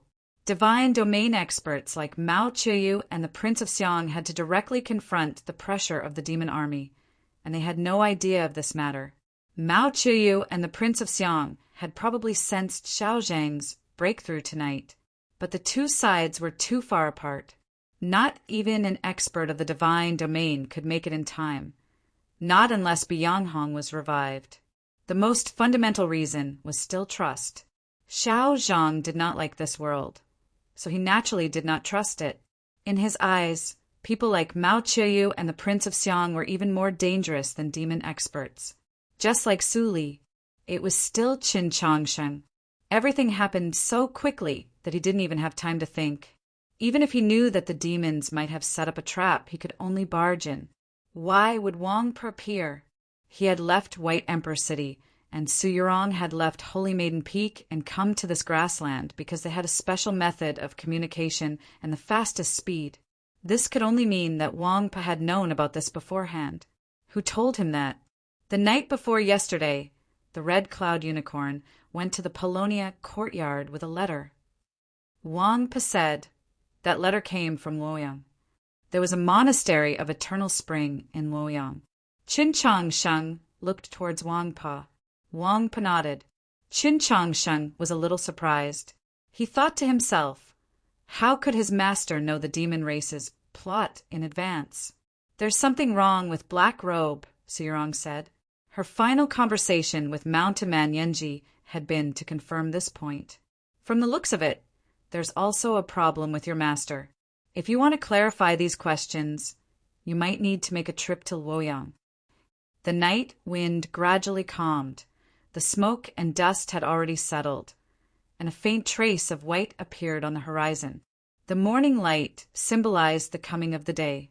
Wang Pa asked Xiao Zhang, "Do you want to come with me?" The white paper rustled. That was Xiao Zhang panting, feeling a little annoyed. "I'm no worse than you right now, so why do you care?" In the last few decades, he had truly heard too many such unreasonable words. Wang Pa chuckled, unconcerned. As expected, Xiao Zhang was still arrogant and irascible, his temper terrible. Qin Changsheng was very curious as to why someone of his temperament would ask him for help. The reason Xiao Zhang had given was very simple, but it was powerful, even moving. "I've cultivated for several decades, and I'm not ashamed to say that I've been extremely diligent, even at the risk of cultivation defect, to finally reach my current level and see the possibility of crossing that threshold. How much of a pity would it be if I died at this time? Even if I have to die, I have to first go over and take a look at the scenery on that side. Moreover, if I can't cross that threshold, dying in battle in the snowy plains can be considered a tragic and moving death. But the human race is on the verge of victory, and I'm on the verge of entering the divine domain. My body is useful, so how can I just casually die? I have to be more careful with my life. If he could cross that threshold, his once intense love and hate, his suspicion of the world, his pride, and his indulgence would have to be temporarily set aside. Because he needed to live for the sake of the human race. To put it another way, he would no longer be himself, or at least not just himself. Wang Pa felt somewhat comforted. Qin Changsheng felt somewhat sorrowful, and Su Yurong was rather quiet, thinking, does the scenery behind that threshold really have such a large effect on cultivators? The morning breeze was rather chilly, but the atmosphere was rather warm. But Xiao Zhang did not like it. He liked to be revered and feared by others. He did not like to be admired or liked by others. He was used to a cold-toned life. So in order to prevent the conversation from becoming a warm one, he somewhat stiffly changed the subject. Your unity sword art is truly extraordinary, Xiao Zhang said to Qin Changsheng and Su Yurong. Although he had stiffly changed the subject, his expression was very serious, because he was speaking the truth. The unity sword art he spoke of referred to Qin Changsheng and Su Yurong's harmonious swords, but it was not limited to this. It also included their coordination with Mountain Man Yenji. This seamless, unrestrained, and star-like coordination required two people's minds to be completely linked. The entire world knew that Qin Changsheng and Su Yurong were Taoist companions, but everyone knew that linking their minds had always been the most difficult thing in the world. Even mother and son, comrades who had gone through life and death together, husband and wife who had been married for many years, would find it very difficult. So why could they do it? Even someone like Xiao Zhang was praising them. Qin Changsheng was both happy and worried. Firstly, this question was not easy to answer, and secondly, Yurong was in a rather bad mood tonight. He was worried that if he answered inappropriately, she would be even more unhappy. Xiao Zhang's gaze moved back and forth between him and Su Yurong. Is there some problem between the two of you? Is there some problem between the two of you? The starlight fell on the courtyard, turning the green brick silver and the light yellow sleeves of Qin Changsheng's robes buds yellow. Qi Jian was rather uneasy as she looked at Zhixiu, her hands tightly gripping her sleeves. A few years ago he would have been staring at these silver bricks because he loved silver the most. Otherwise, he would have been staring at her. He loved this dress the most, loved looking at her the most. When did everything start to change? Qi Jian's expression was rather lonely as she gazed at Zhixiu's back. Zhixiu had no intention of turning around, nor did he directly answer the question. Don't let your thoughts run wild. Sleep early. I'll be back in a little while. The courtyard was on the side of the mountain behind the verdant canyon. In front of it was a grassland that looked like a beautiful carpet in the starlight. A small path led deep into the grassland. It had probably been trampled out by someone's feet, and it looked like a white thread on a carpet. Zhixiu had stayed here for many years. Although he had not yet married Qi Jian, all of Mount Li had already tacitly approved of it. It was just that no one had any means of contacting Su Li, so this matter could only be temporarily delayed. Zhixiu was still silent, the lines of his face somewhat gentler. His sleeves and trousers were no longer as short as they had been in the past. Every few days he would go to the front of the mountain to listen to the Mount Li sword sect master's sword music. His tide rush of blood had gotten much better, although he had not completely recovered. It had already been several years since it had flared up. His cultivation had also advanced extremely quickly. In the early spring, the peach blossom trees outside the courtyard's fence had bloomed overnight, and he had finally reached the peak of star condensation. Coupled with the special abilities brought about by his hybrid bloodline of humans and wolves, his current battle prowess was terrifyingly great. Guan Feibai and Liang Banhu were no longer his match, and Bai Kai could not last more than 3 moves against him. Even when fighting against the elders of the Sword Hall, he would not be at a disadvantage. To travel from Mount Li to this grassland, one needed to pass through the path of the sword over the verdant canyon. During the day, some elders and disciples would come to this grassland to practice their swords. At night, this grassland would be quiet and devoid of people. Only he, Qi Jian, and the girl living in that tree deep within the grassland were present. As he gazed at that distant tree, Zhixiu slightly narrowed his eyes, his gaze rather sharp. For such a large tree to exist in a grassland that stretched as far as the eye could see was already a very strange sight. This tree would require 10-some people to encircle it. Its surface was extremely smooth, as if it had no bark. There were very few branches growing horizontally, and the number of leaves did not match the size of the tree at all. Only at the highest point did it appear somewhat lush and bare. From a distance, it really did look like a sword. Zhixiu walked up to the tree and raised his head to look up. You've come. You've come. As if they sensed his gaze, 2 voices rang out. These 2 voices seemed to speak at the same time, yet they were clearly separated from each other. It was impossible to tell that these 2 voices had been spoken by a single person. One voice was crisp and clear, brimming with spiritual energy and brimming with pleasant surprise. The other voice was extremely soft and somewhat hoarse, sounding very lazy. With a gust of wind and a flow of blue light, 2 women landed at Zhixiu's side. Both women were very beautiful, but their attire and style were completely different.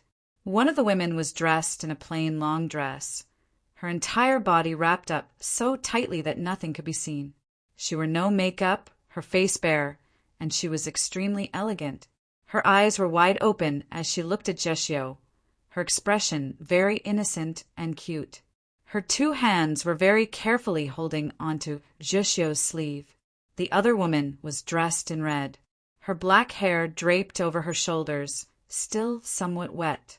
Her eyebrows were like a painting, and her eyelashes lightly blinked. She possessed a myriad of amorous feelings. Her entire body had already tilted into Zhixiu's embrace. her soft peaks seemingly carelessly and lightly pressing against Jishio's upper arm. One was moving, one was seductive, one pure, one charming.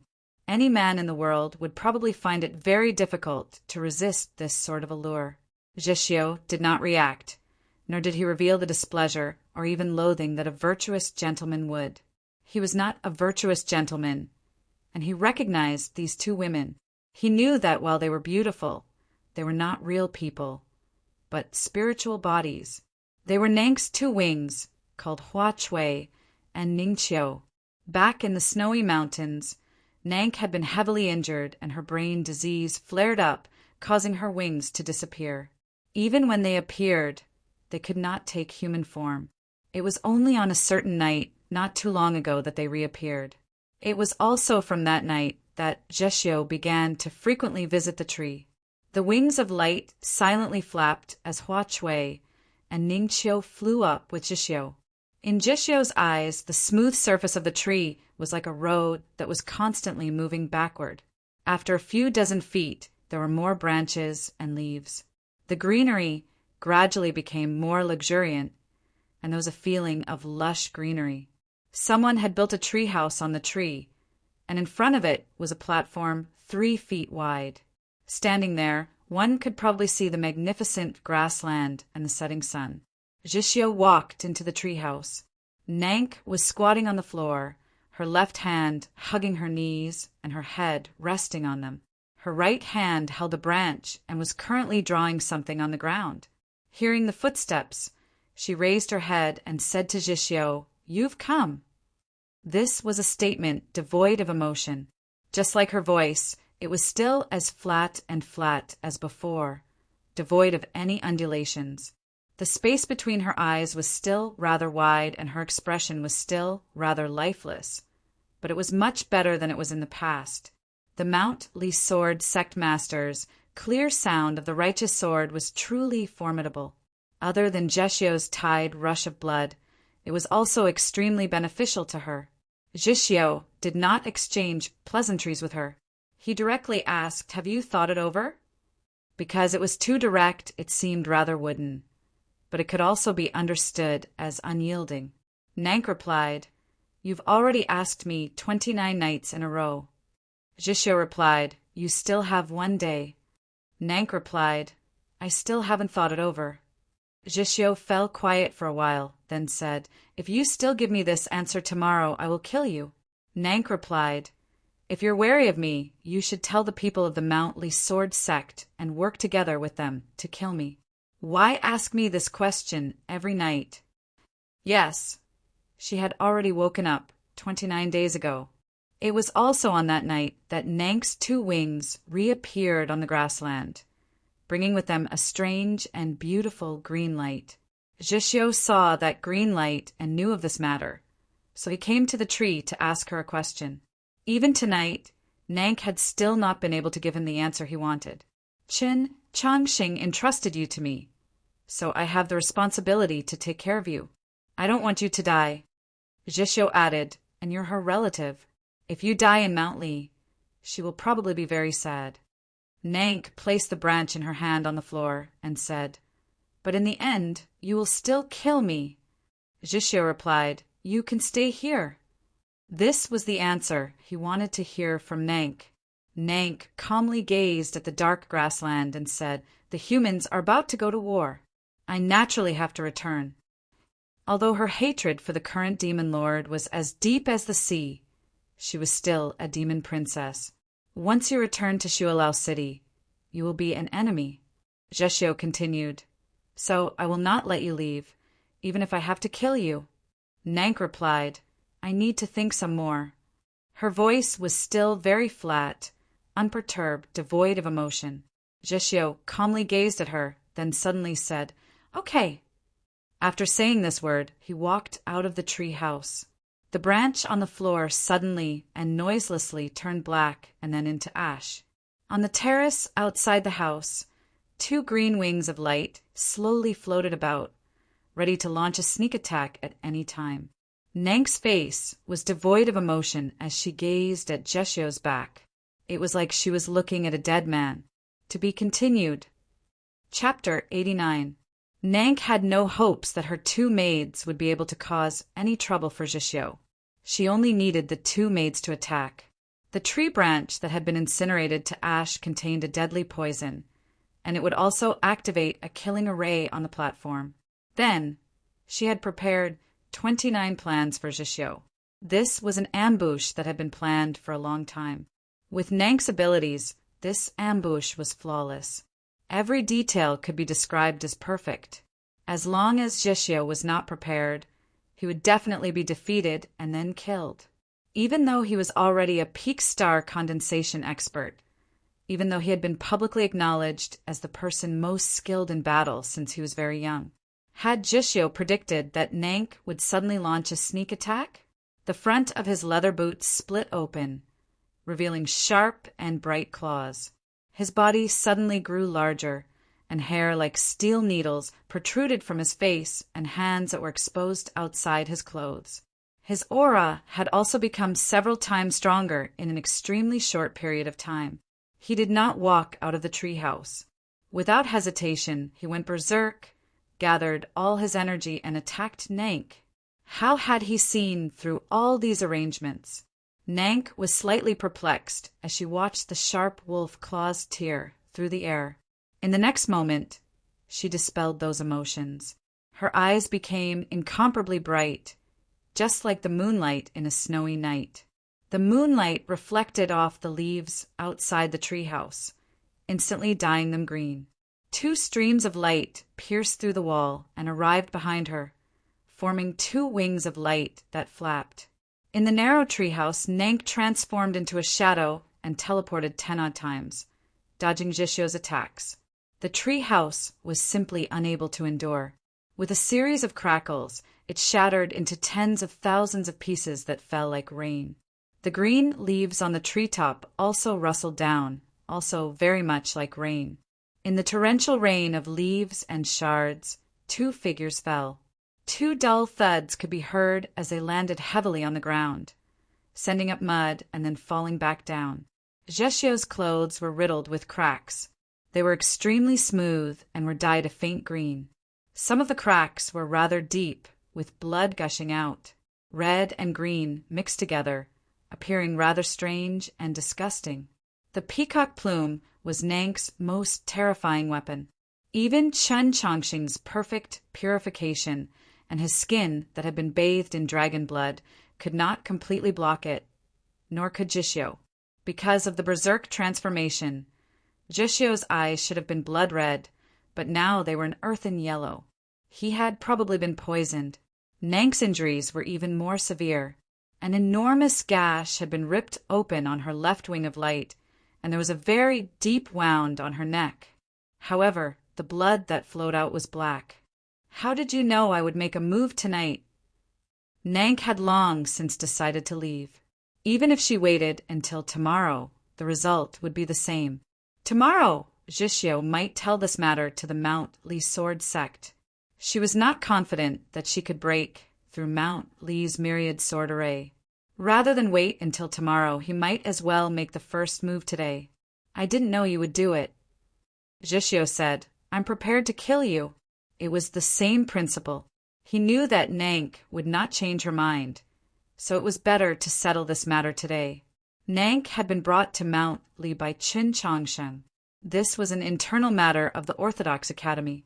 He did not want the Mount Li sword sect to get involved. Your poison can't kill me. Nank wiped the blood from her neck and licked her fingers. The most poisonous bird in the world was the surpassing bird. The surpassing bird was the peacock. She was the peacock, Jishyo replied. Although your poison is formidable, it's still very difficult for it to kill me. In the garden of Zhou, he had been poisoned by Nank, blinded in both eyes, and carried Qi Jian on his back as he ran through the plains of the unsetting sun. After leaving the garden of Zhou, he was imprisoned in Zhou prison, but the poison was still not cured. It was only when Chun Chongsheng and Tang 36 brought him back to the Orthodox Academy that it took a very long time for him to be cured. Nank's poison had remained in his body for a very long time, allowing him to develop a resistance to it. This was naturally related to the special structure of his body. Nank said, "I didn't think that you would ambush me." Jishyo replied, "I'm a hunter." When he was very young, he had been expelled from the wolf tribe and had to struggle for survival in the snowy plains, relying on hunting monsters and demons to survive. His goal in fighting was survival, and he was willing to use any means necessary. When he needed to kill his enemies, he would never be merciful. Nank thought for a while, then said, "It's been too long. I've somewhat forgotten." Jeshio replied, "Yes, we've lived here for too long." This was not the cruel and bloody snowy plains of the demon realm, where the moment one opened one's eyes, life and death, survival and survival. This was the warm and comfortable plains of the south. The sword glows of Mount Lee were more for exploration, not slaughter. After living here for so many years, they had almost forgotten many things. Jishio added, "I'm very sorry. You are not willing to continue living here with us, and this is truly very regrettable. I have to kill you, and this is also very regrettable." The peacock plume, glowing with a dark green light, was about to clash with the sharp wolf claws once more.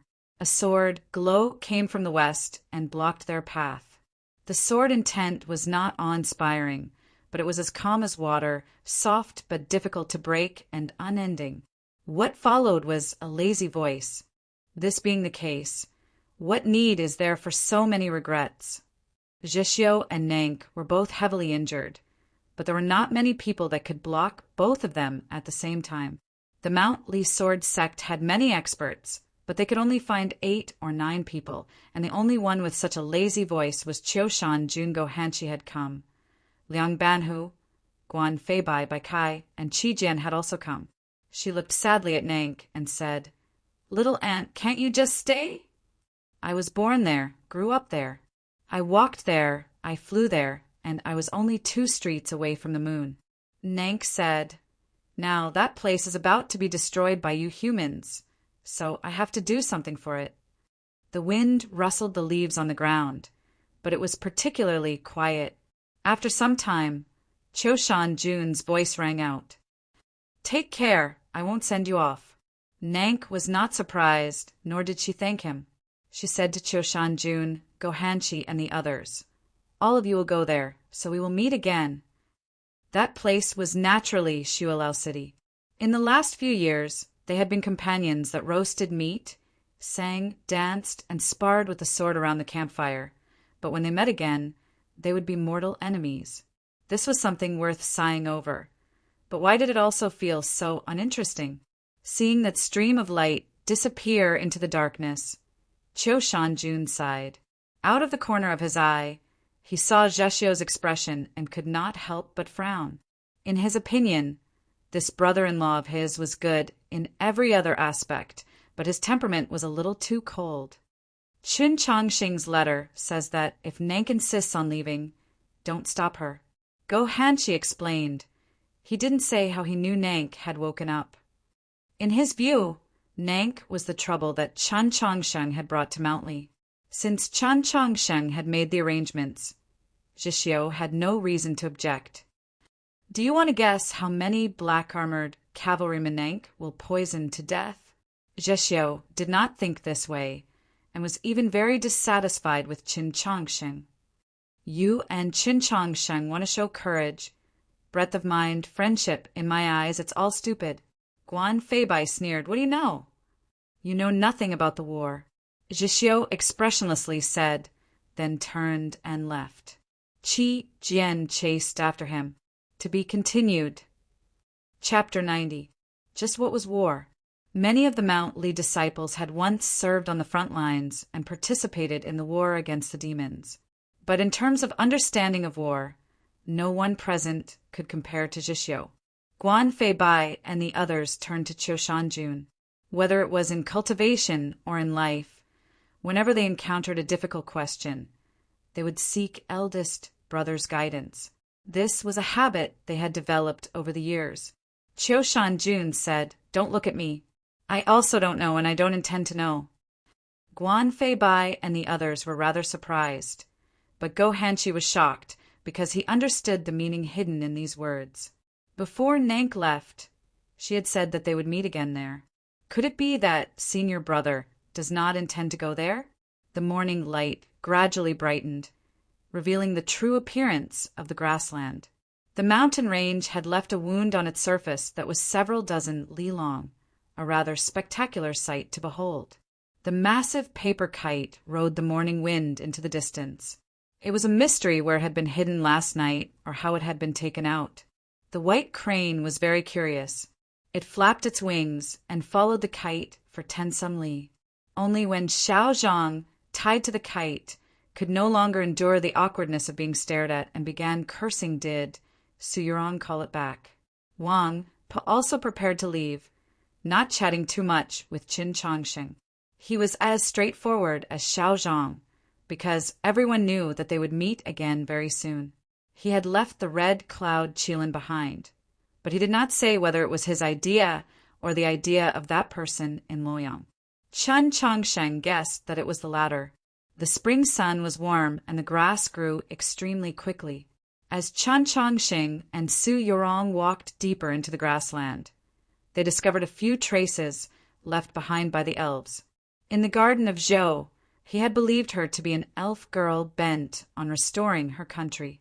Later on, when he returned the swords of the garden of Zhou to the sects of the world, the Pope had asked him what reward he wanted. One of his conditions was that he wanted this grassland, with the intention of helping her fulfill her final wish. Later on, he realized that this was a misunderstanding, and he also knew that the elves had moved to the great western continent and had no intention of returning to the eastern continent. This grassland became his and Su Yurong's property. From a certain perspective, this grassland was a token of love, and it could also be understood as a betrothal gift. Arriving deep into the grassland, Qin Chongqing spread his left hand in the sunlight, revealing a black stone pearl in his palm. Accompanied by howling gales, rumbling thunder, and a faint stench, the spring sun was obscured and the world was gloomy. Tens of thousands of demonic beasts appeared on the grassland like a black tide. These demon beasts, who were famous for being violent and aggressive, actually didn't move. They obediently lay on the ground, not even daring to breathe too loudly. These monsters came from the garden of Zhou. According to the agreement Qin Chongqing had made with the monsters, those that were willing to leave the garden of Zhou were now being sent to the plains of the elf race. The number of monsters that were willing to leave made up roughly a third of the monsters in the garden of Zhou. The monster bull and mountain-toppling fiend did not come out. They were already used to life in the plains of the unsetting sun, and they had seen the cruelty of the real world several centuries ago, so they were not curious. The earth monkey had come out again. It knelt at the very front of the monster horde, the position closest to Qin Chongqing. It incessantly kissed the dirt at his feet. "Remember not to leave this grassland," Qin Chongqing said to the earth monkey. This was also part of the agreement. The grassland that had once belonged to the elf race was extremely vast, and there were even 2 long mountain ranges on its borders. If not for the unbearable winter and the heavy fiendish qi, it would have never been so desolate. But to these monsters, these were all difficulties that could be overcome. Have you ever thought about what sort of trouble will appear when the monsters multiply and their numbers continue to increase? Su Yurong gazed at the scattered monsters, a complicated expression in her eyes. That's a matter for several thousand years from now. There's no need to consider a problem so far in the future. Qin Chongqing thought it over, then added, "I probably won't be able to live until then." Su Yurong replied, "It's precisely because you'll already be dead by then that we need to consider this problem. Besides you, these monsters won't listen to the orders of any other human." Qin Chongqing sighed. "These words are truly too reasonable." Su Yurong added, "If these monsters are used to fight against the wolf cavalry of the demon race, they should be extremely useful." Qin Chongqing had nothing to say to the previous question. He was rather emotional, but he wanted to seriously answer this question. This is a war between us and the demons. There's no reason for them to participate. It's very dangerous. Su Yurong asked, "Shouldn't we use all our strength in a war against the demons?" Chen Chongxing replied, "I don't think so. It's fine as long as we do our best." Last night, Mountain Man Yanji had stopped Mountain Men Jingbua and Ichuan from taking revenge for him and had them leave on their own. He had done his best for the demons, and after death, he would have the face to see his teacher, so there was no need for him to do anything more. Qin Chongsheng had never thought about whether he would have the face to see his martial uncle and Archbishop Mei Lisha after death. He only needed to consider whether his actions could convince himself, because he cultivated the Tao of following his heart. In the end, he came to a conclusion very similar to Mountain Man Yanji's. It was fine as long as he did his best. As long as he truly did his best, his heart would be at ease. What was doing his best? He could give up his life for it, but he didn't need to give up anything more, like changing the way he interacted with the world. This was even more important than living. Su Yurong thought for a while, then said, "Even if you really think this, you shouldn't say it." He was the Pope of the human race. His every word and action would have a massive influence on those zealous believers, and could even affect the course of this war. Qin Changxing understood what she meant and sighed, "I'll only say it in front of all of you." As his status and reputation grew, there were many things that were inconvenient for him to do. For instance, he could no longer sit with Tang 36 on the great banyan tree and pluck out the bark to knock out those fat carps in the lake. He could have Xian Yuan stew them for an hour with ginger and green peppers, and then finally throw in 10 blue lobsters to feast on. It was written very clearly in the rules of the Orthodox Academy that fishing, smashing fish, and any other form of harming fish were strictly forbidden. Su Mayu enforced these rules with extreme strictness, and crucially, there were so many teachers and students watching. 10 blue lobsters was far too extravagant. Tang 36 could eat them, but he, the Pope, could not. Su Yurong knew who he meant by all of you. Besides her, there were those people in the Orthodox Academy. Even if some of them had already left the Orthodox Academy and returned to White Emperor City or Mount Li, they were also Qin Changxing's most trusted and closest people. Tang 36 will probably only feel that it's a pity that these monsters can't be used to their full potential. But Zheshio will definitely be furious. In that wolf cub's view, anything that can help kill an enemy should be done. Your actions seem benevolent, magnanimous, and broad-minded, but in truth they're just stupid. Su Yorong's face was brimming with ridicule. It was still as beautiful as a painting. Perhaps. Qin Changsheng bitterly smiled. "I feel like you also think this way." Su Yurong ignored him and turned to walk out. Qin Changsheng suddenly thought of something and called the earth monkey back to say a few words. The wolf tribe currently lived in the northeast corner of the plains. Although they were still very far away, he was worried that the two sides would meet in the future, so he gave them a few words of warning. Zheshio had used money to buy that plane from him. 3 years ago, when they were all celebrating the New Year at Mount Li, Zheshio had suddenly made this request. It was truly rather shocking. Qin Changxing was naturally unwilling to accept money, but Zheshio was very insistent. He took out all the money he had accumulated over the years. Although it was not enough to buy a plane, it was still a considerable sum. Even Tang 36 clicked his tongue in wonder. It was only then that everyone learned that Zheshio had been expelled from the tribe by the Council of Elders when he was very young, but many of the women and friends of the tribe had been secretly helping him. He wanted to repay this kindness, wanted to move the tribe out of the bitter cold of the snowy plains to a better place. In the past few years, he had lived extremely frugally, desperately killing enemies in exchange for military merit, all for the sake of saving enough money. Now that he had finally done it, how could those old fellows in the Council of Elders dare to show him any disrespect? In the grand examination, Tang 36 had used half a roast chicken to bribe Zheshio. In the following battle, Zheshio had battled Gohanshi who was one cultivation level higher than him, until the heavens and earth darkened. He had played a crucial role in Chen Chongqing's final victory, but he had also paid an extremely heavy price. When he was carried out, his entire body was covered in blood. But when everyone was incomparably moved, he was only thinking of one thing: more money. When he thought of those old scenes, Chen Chongqing was deeply moved.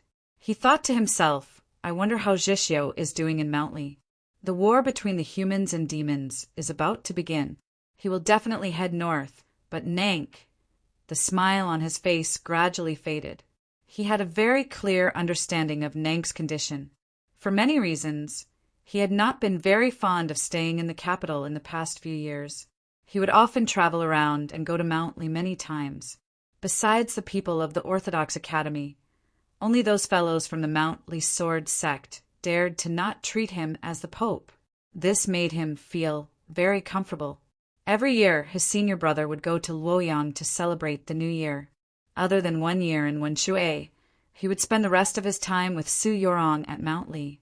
In the past few years, he had gone to Mountly no less than 30 times. But every time Nank saw him, her innocent face would reveal the most sincere smile, and she would grab onto his sleeve, unwilling to let go. Even when he slept at night, she insisted on sleeping in his room, even if it was a mattress on the floor, even if Su Yorong's expression was very indifferent. This was a habit she had developed in Sloping Cliff Horse Farm, and Cho Shanjun was well aware of this past. Nank was still somewhat dazed, but she trusted Chen Chongqing very much and even felt attached to him. She was well aware of who treated her the best.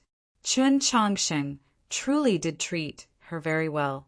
The two of them were like true brother and sister. Chen Chongqing was well aware of her illness. He had left her at Mountly in the hopes that the sect master of the Mountly Sword sect could cure her. He had always been very concerned about the progress of her illness. At the New Year this year, he knew that she was about to recover. This also meant that she was about to wake up. When the time came, what would she do?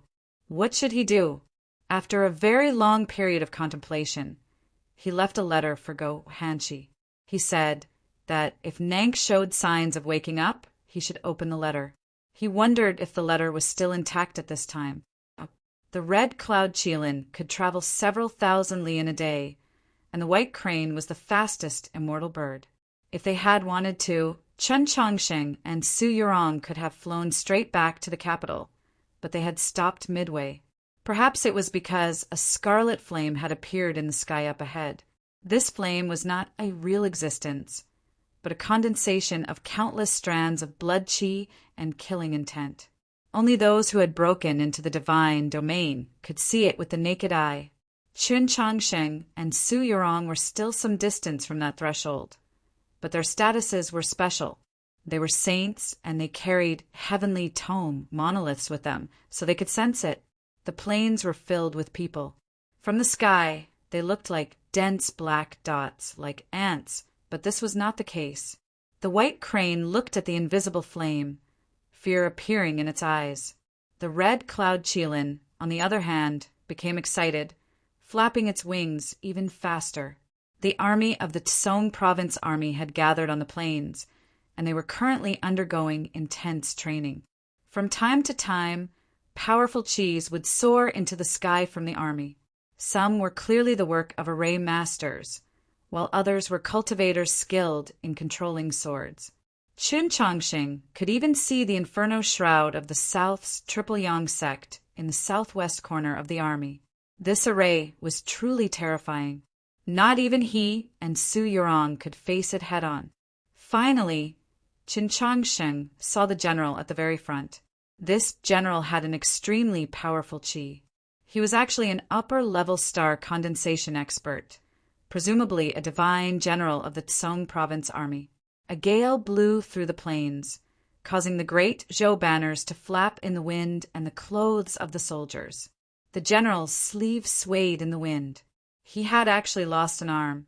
He was Xuehi. In the coup of the Mausoleum of Books, his older brother, Divine General Xuexingchuan, was poisoned to death by Zhou Tong. Soon after, the imperial court and the military carried out a cruel purge, and he was naturally not spared. He was stripped of his military post and imprisoned in the alley of the Northern Military Department. It was only on the day that Qin Changsheng Mou and Zhexiu killed Zhou Tong that he saw the light of day once more. Later on, the Li Palace intervened and he was released, but he was not allowed to stay in the capital or return to Tsong province. The imperial court demoted him to Huang province to serve as a deputy commander. Fortunately, he encountered a rather decent commanding official there. Every day he would travel the rivers and mountains, compose poems, and though he could not be described as happy, he passed his days in peace. Only when the storm suddenly arrived and master and disciple battled in the Orthodox Academy, turning the Maple Forest Pavilion into ruins, did the situation finally change. Afterwards, His Majesty began to implement new policies, bringing back a group of old officials from the previous government. Shui was among them, sent to Star Caesar Academy to teach. In his 3 years at Star Caesar Academy, Shui diligently studied the art of war and made a major breakthrough in his cultivation. Unknowingly, he had reached the upper level of star condensation. The emperor transferred him to Tsong province, where he took over his older brother's position and became the divine general of the Tsong province army. There was a muffled slap. He knelt on the ground, his knees shattering the stone floor. His eyes were slightly red and his body was trembling. The calm and imposing manner he had displayed when commanding the tens of thousands of soldiers outside the city had vanished long ago. Young Madame Shui, together with her 2 sons of 8 or 9, knelt behind him. The Shui clan was extremely strict. The 2 young masters did not understand why their father had lost his composure, but they did not dare say anything. Young Madame Shui, on the other hand, had guessed at the arrival of this young man and woman. He knelt willingly, but he was worried that he was not being respectful enough. To be continued. Chapter 91. He was so excited not because Qin Changsheng had freed him from the bitter prison and restored him, but because he was grateful that Qin Changsheng had buried his brother's body, participated in the memorial service, taken care of his widowed sister-in-law, nephew, and niece, and even protected Tsong province. After several years, the Tsong province army headquarters had regained the glory of Shuexingchuan, becoming one of the most important military headquarters of the Great Zhou alongside Blue Pass and Snowhold Pass precisely because he had the assistance of his old subordinates. Qin Changsheng said, "There's no need to be so polite. Rise." He knew his personality, so he stood up and indicated for his wife to take the child and leave. Before leaving, young Madame Shui nervously glanced at him, thinking, is there no need to prepare a banquet? Will the 2 saints be unhappy? He did not notice his wife's expression. All his attention was on the red cloud qilin that Qin Changsheng was pulling. Someone had me bring it to you, hoping that in the near future you will be able to ride it into Shualao City. Qin Changsheng continued, on that day I think that divine General Shuexingchuan will be extremely happy. He took the reins and said, be at ease, I will definitely take good care of it. The red cloud qilin was extremely intelligent and had already recognized him. It lowered its head and lightly touched his cheek. He was rather moved, but when he thought about how His Majesty had probably asked the Pope to bring the red cloud qilin, he also felt rather uneasy. He seriously said to Qin Changsheng, I only know that His Majesty bestowed it to me. There was only one meaning to this sentence, and that was loyalty. This was also why he had his family appear and kowtow to Qin Changsheng. Although it was the emperor who had appointed him as the divine general of the Tsong province army headquarters, he was keenly aware of who the true benefactor of the Shui clan was. The Shui clan was Qin Changsheng's followers. Whether it was the Shui clan in Tsong province or the Shui clan on the road of peace in the capital. As long as the Shui clan existed, as long as he was alive, the Tsong province army headquarters would only follow the lead of the Li Palace. Even if the imperial court and the orthodoxy once more came into conflict, he would unhesitatingly lead his tens of thousands of soldiers to stand behind Qin Changsheng. although it seemed that His Majesty and the Pope had a deep affection for each other. That such a thing was simply impossible. Who could say what would happen in the future?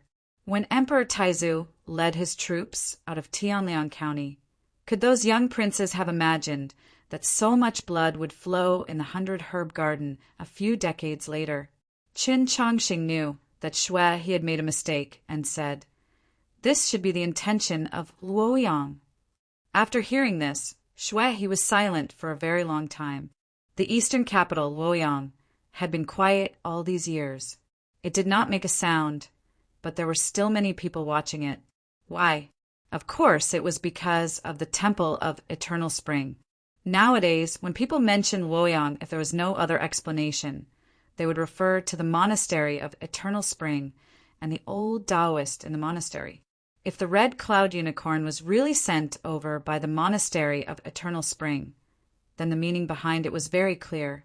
This general does not dare to have any resentment. When Shui he said this, he spoke very slowly, but his tone was very serious. Since he had made up his mind, he did not want the Pope to think that he was still holding back. Although saying this made him very unhappy, or perhaps it could be said that he was unwilling. You can't control what you think. You love and hate, and you have a reason to hate. So who has the right to stop you from hating? Qin Chongxing continued, "But before attacking Shulao City, we might need to temporarily forget those things." In this war, the Song Province army under Shui, his command was naturally the main force. That person in Luoyang had returned the red cloud qilin to Shui, he without saying a word, but it had a deeper meaning. It was precisely what Qin Chongxing had meant. As dusk deepened, Qin Chongxing and Su Yurong did not stay to eat at the Divine General's estate, choosing to leave. Now, the two of them had to share the same crane. This sort of situation had occurred many times in the past, and the white crane was already used to it. But it could sense that something was wrong with today's situation. In the hazy twilight, the plain stretched as far as the eye could see. Su Yurong was focused on the scenery. When Qin Chongxing spoke to her, she would only respond with one sentence after every 4 or 5 sentences. She seemed rather cold. The white crane recalled Xiao Zhang's words and wondered, could there really be a problem between these two? No matter how slow Qin Chongxing was, he had long ago sensed Su Yurong's coldness and knew that there truly was a problem. The problem was that he didn't know what the problem was, where the problem had come from, and even if he wanted to ask her, he didn't know where to start. The cold wind buffeted his face, but it did not make him more clear-headed. On the contrary, it made him even more confused. The white crane flew southwest, and it didn't take long for it to enter Tianliang County. As he gazed at the familiar scenery of the wasteland and the familiar city in front of him, Qin Chongxing recalled the scene of him and Su Li fleeing for tens of thousands of li and couldn't help but feel nostalgic.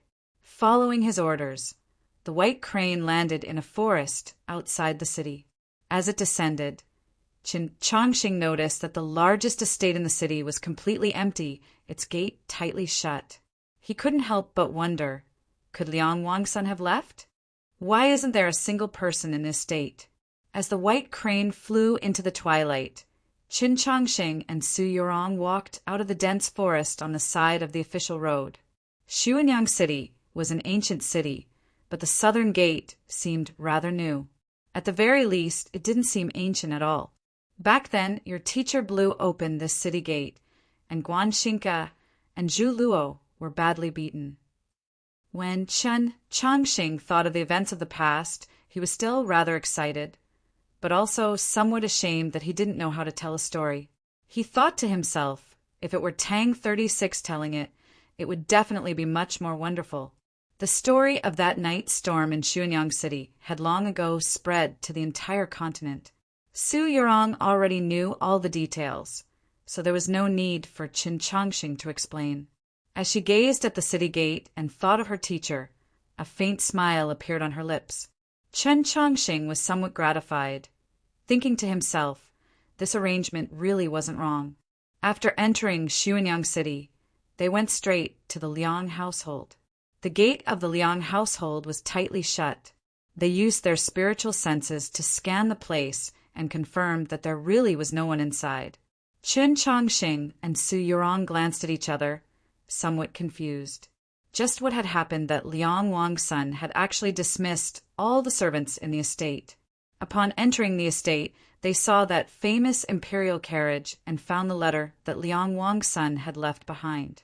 Liang Wang's son had a very powerful influence on the northern world of cultivators and the common people. The palace had issued several decrees inviting him to enter the court, but he had always refused. As a descendant of the previous dynasty's imperial clan, he hated the Chun imperial clan to the bone. So how could he be willing to lend a hand?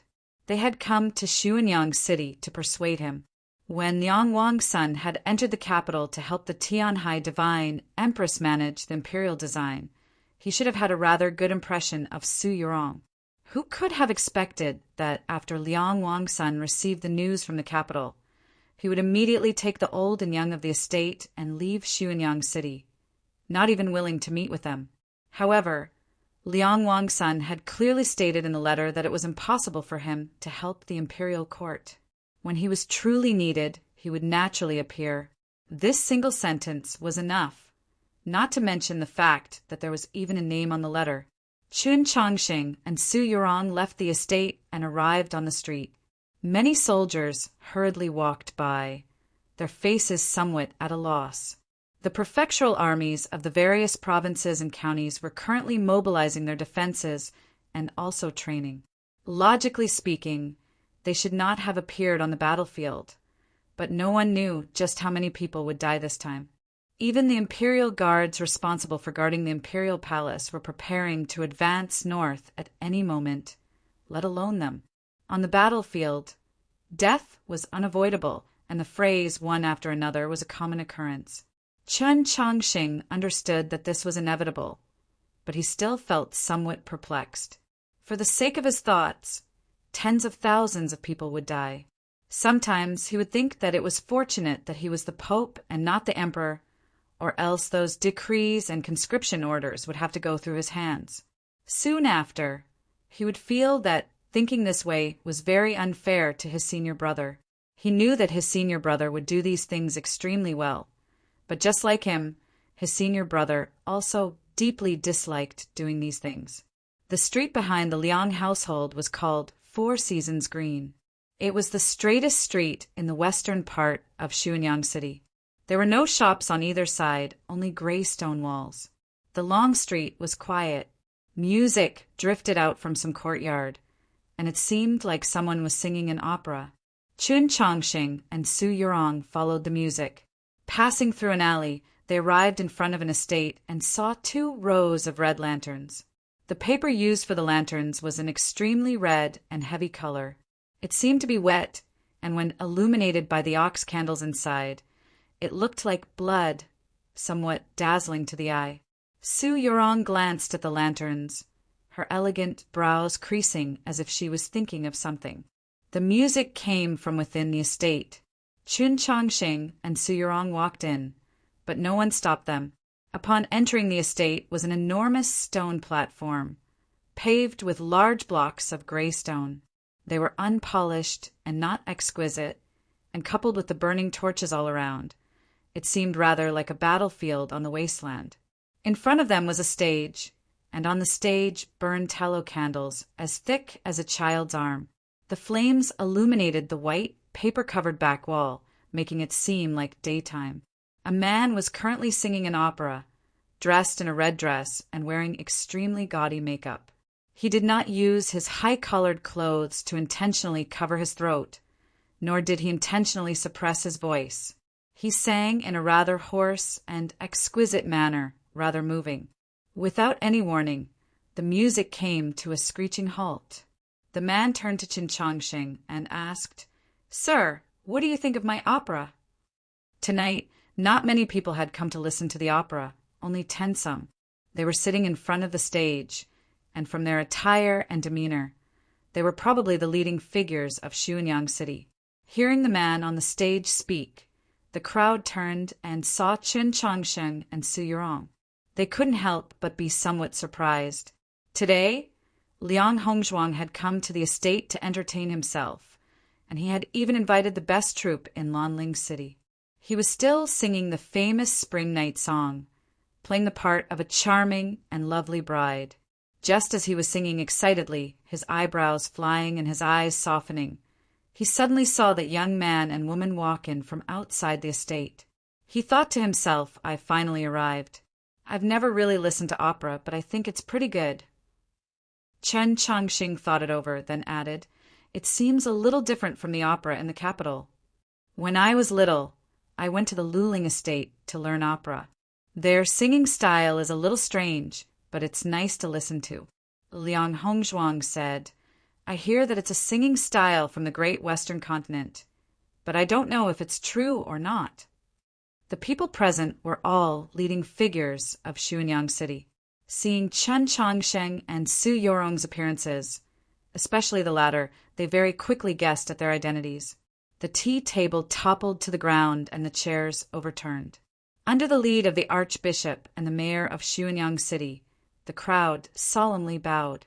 Chen Changsheng waved his hand, indicating that they should rise, but he had no intention of speaking with them. As a result, the crowd could only respectfully stand to the side, not daring to make a sound. It was a matter from 10-odd years ago. Countless people of the Liang estate died, my father also died, and my big brother ran away from home. In those days, my life was very bitter. The imperial court did not like our clan, so naturally no one liked us. Now that I have no elders to protect me, who would be polite to me? At the most bitter times, I didn't even have food to eat, so I thought to myself that I had to find a way to support myself. My father liked to listen to opera, and I also liked to listen to it. I was familiar with this line of work, so I walked this path. At the time, I had no choice. Did you all just go to the estate? At the time, even the estate was occupied. Hearing Liang Hongzhuang's words, the expressions of those important figures of Xuanyang City subtly changed. Could it be that something is going to happen tonight? Liang Hongzhuang then fell silent for a very long time. He originally had many things he wanted to say. At the time of the incident, the people who had seized the power and wealth of the Liang estate had been right in front of him. Precisely these leading figures of Xuanyang City. If not for Liang Wangsuin's outstanding talent, the fact that he had become an expert of the proclamation of liberation at such a young age, and the fact that he had established a relationship with the palace, how could these people have lowered their heads and admitted defeat? Even so, these people still relied on the imperial court's wariness of the Liang estate and the power of the Tianhai clan to suppress the Liang estate from retaliating. The ones who had truly occupied the Liang estate were not these people. To these important figures, this sort of behavior would be far too unsightly. Thinking of the chaotic state of the estate when he returned 3 years later, Liang Hongzhuang sighed. He took out a case from his sleeve and threw it to Chen Changsheng. Inside the case was half of the estate of the Liang estate, which could be used for military expenses.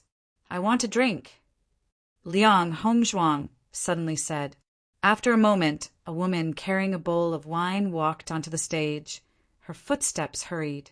Liang Hongzhuang took the bowl and drained it in one gulp, then threw the bowl to the ground. With a clap, it shattered into pieces.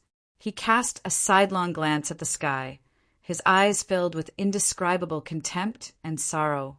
Walking off the stage, he kicked off his cloud boots, threw away his headscarf, and walked into the darkness. The woman anxiously yelled, "Third young master, where are you going?" "My apologies to everyone. I've caused trouble for everyone. I've caused trouble for everyone. I admit my wrongs. I admit my cowardice. I admit my beating. I just have to trouble everyone to move to Weibo to criticize and educate me. After all, the book review section is a place to discuss books. I've troubled you, thank you." There is a story between Liang Hongzhuang and that woman, roughly similar to Fan Xian and Donger, except that the former is a tragedy. Many of the words used to describe Liang Hongzhuang in this chapter were copied from the first time he appeared. I really like the description in that chapter. Chapter 92. Liang Wang's son would not participate in this war, at least at the beginning. However, he had to show his attitude, so he left behind a message and a name. This name represented half of the Liang household's property, as well as Liang Hongzhuang, a star condensation expert. Liang Wangsun had already received an appointment from the military through MOU. Liang Hongzhuang wanted to go to Blue Pass. He would definitely become a general and stay in a safer place on the battlefield. However, a general would die in battle, not to mention that this would be a long and drawn-out battle. Who could guarantee that he would come back alive? Moreover, Liang Hongzhuang knew his own temperament. He was certain that it would be very difficult for him to return alive. This was the so-called death. However, before that there were still some unfulfilled wishes, such as those who were still alive. In the last few years, he had developed a very good relationship with the governor of Xuanyang City, the archbishop, and the others. Although his relationship with Liang Wangsun was very ordinary, he was still a member of the Liang household, so the important figures of Xuanyang City had to give him some face.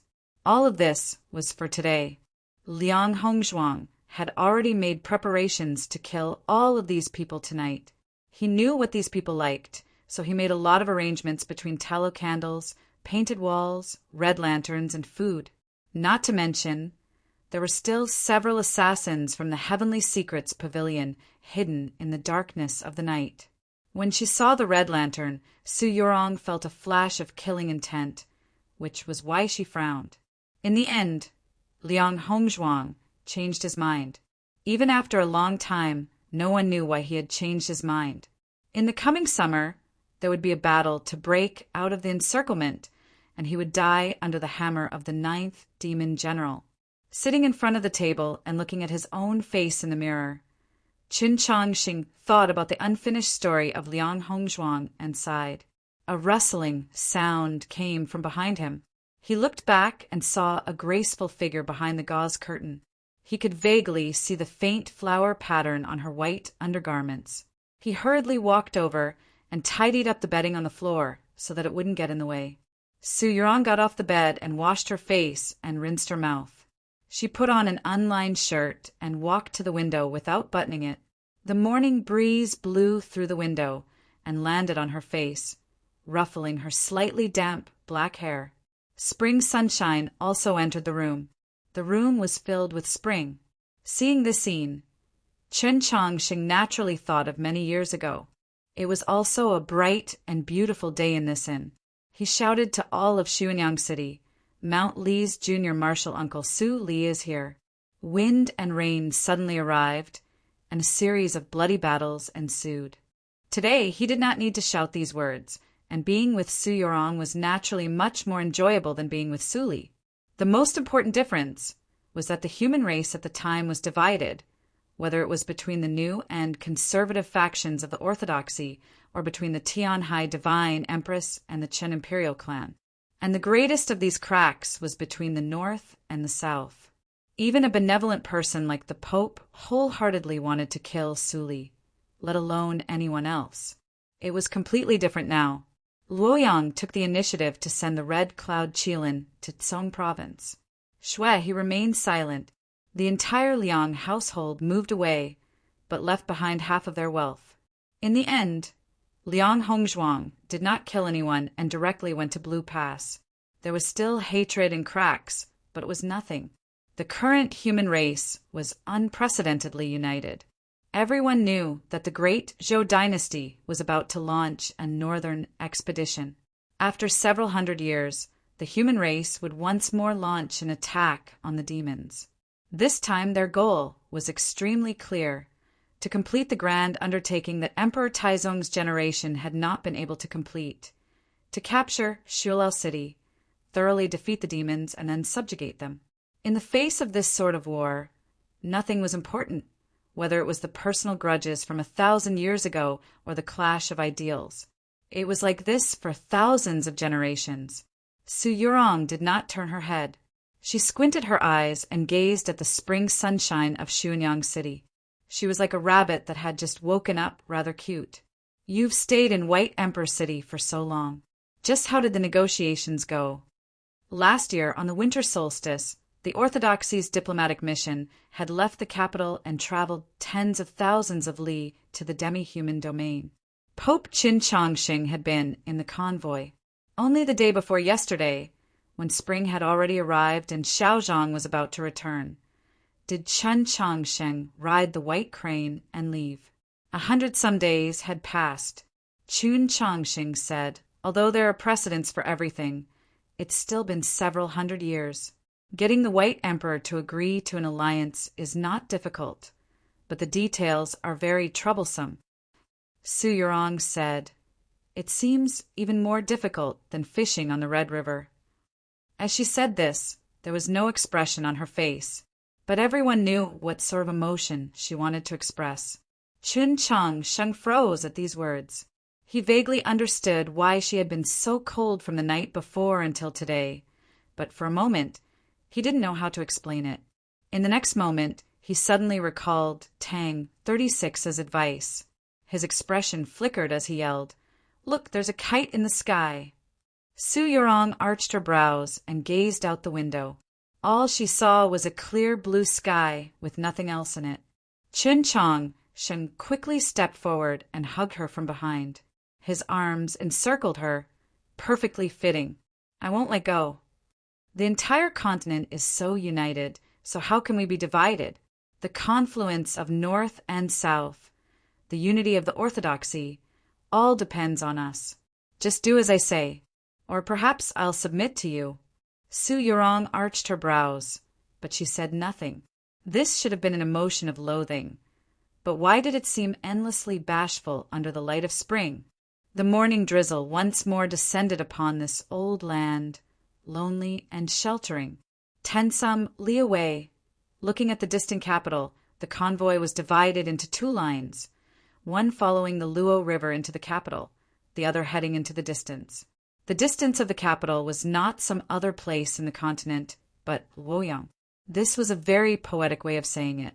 Many years ago, when he was traveling from Xining village to the capital, Qin Chongxing had once passed by Luoyang, but he had not entered the city. It was not easy to stay in Luoyang, and the inns there were publicly acknowledged to be expensive. This was Qin Chongxing's first time entering Luoyang, and also his first time entering the monastery of Eternal Spring. This was the first time in 10 years that he had seen his master, Shang Xingzhou. After the battle of the Orthodox Academy, Shang Xingzhou had retreated to Luoyang and taken up residence in the monastery of Eternal Spring. 10 years had passed since then. The past was the past, but it was not like the wind. The human race was incomparably united, but there would always be a crack between certain people and certain matters. The deepest and most important crack was naturally between Qin Chongxing and Shang Xingzhou. Shang Xingzhou had ignored politics for many years, but he was still alive, which represented a faction or perhaps a faith.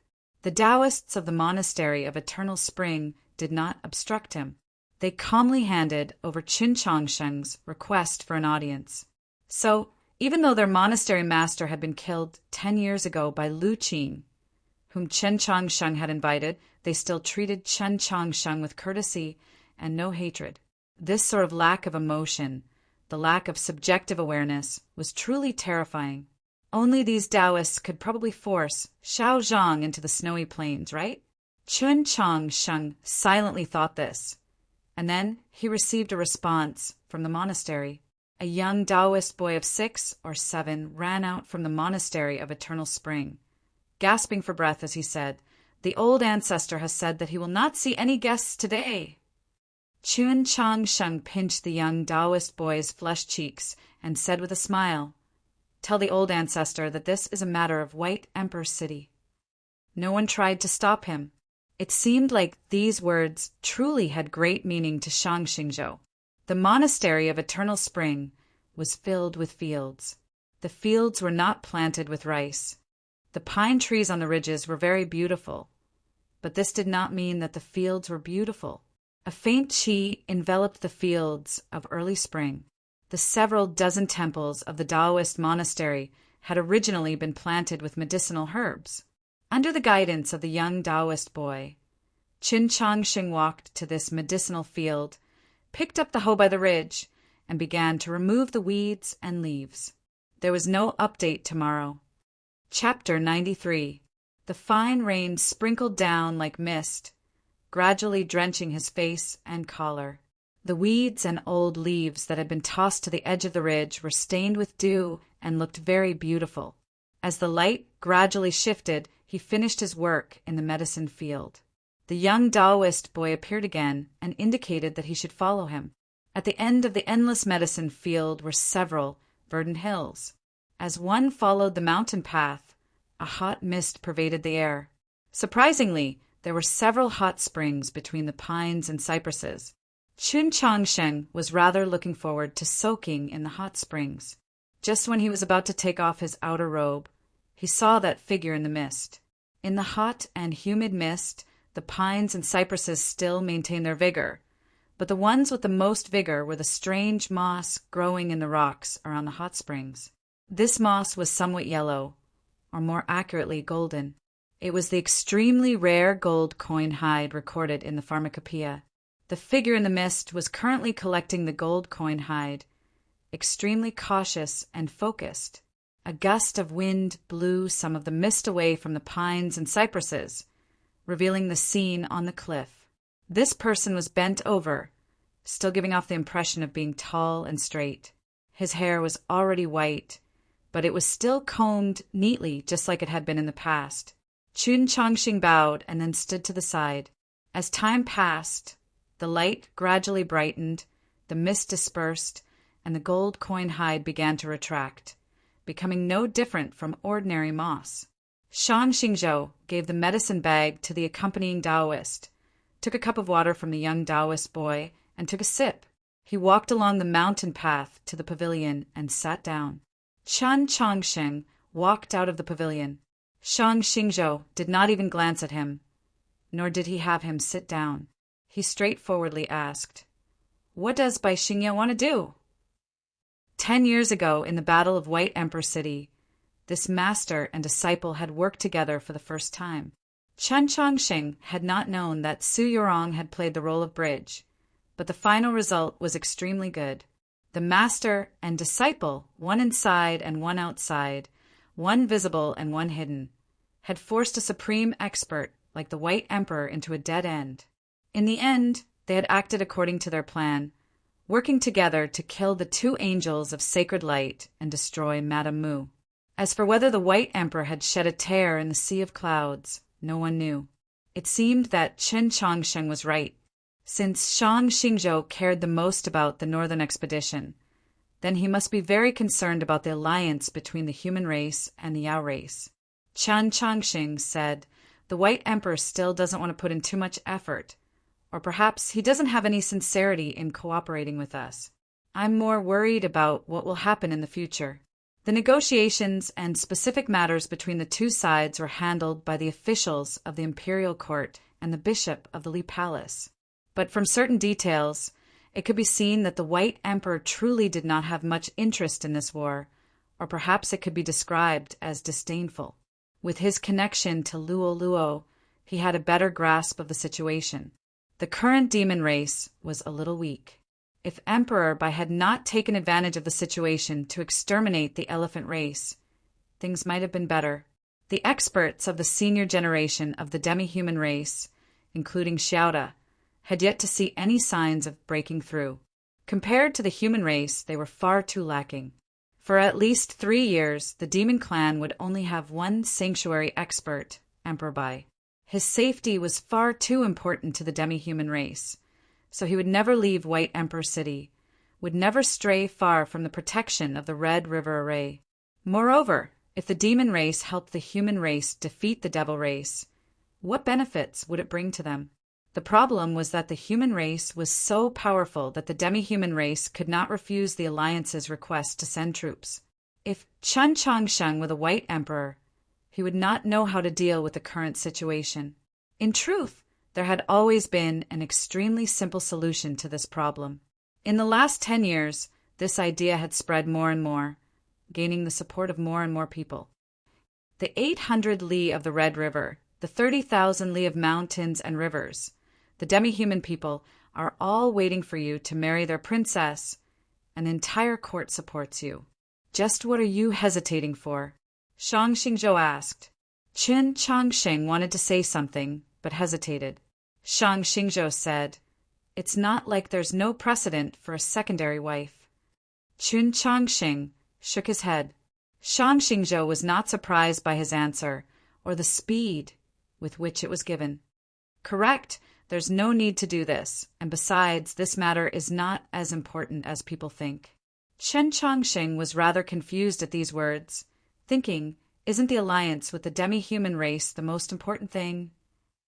In the past, Taizong fought the strong as the weak, so he needed to unite all the strength that could be united, but there's no need now. The confluence of the North and South is something that must be done, because we are fellow citizens, and whether the demi-human race is willing to serve us or not, it's just a side issue. In the end, we still have to rely on ourselves to do things. We are strong enough, so why should we care about other things? Shang Xingzhou's words were for Chen Changsheng, as well as for all the people of the great Zhou dynasty. The Monastery of Eternal Spring had always maintained contact with the imperial palace, and His Majesty would often come to Luoyang to celebrate the New Year. But it was said that Shang Xingzhou had never once said a word or two about the affairs of the court. To put it another way, this was the first time in 10 years that Shang Xingzhou had spoken on worldly matters. His meaning was crystal clear. He had to take a tough stance against the demi-human race. Even if White Emperor City was unwilling to send troops, this war could not possibly stop. Qin Changsheng raised the most important question. Why did Sir write a letter to Wang Pa and have him receive us? How did Sir know that this was a scheme laid down by Black Robe and the 8 great mountain men? Shang Xingzhou replied, "Black Robe deliberately let me know." Qin Changsheng was so shocked that he couldn't speak. Just what is going on here? Is this another internal conflict among the demons? Black Robe and the demon commander want to use the hands of human experts to completely erase all traces of the grand scholar's lineage? But when he thought about it, the demons were already in such a perilous moment. So how could Black Robe be so unwise? Not even Shang Xingzhou could be sure of the true answer. Was it because she was still a human? Or had Wang Jizhi gone to Xuelao City? Qin Changsheng awoke from his shock and asked, "Just who is Black Robe?" In the end, Shang Xingzhou did not answer this question. Qin Changsheng was taken away by the young Taoist boy and taken up residence in a small courtyard on the side. After eating a simple meal, he received a box. "This is what the ancestor wanted you to give me," he asked the young Taoist boy in shock. The young Taoist boy forcefully nodded and then ran out of the courtyard, his little arms swinging, looking extremely cute. Qin Changsheng was truly flabbergasted. In his memory, he had never received anything from his master.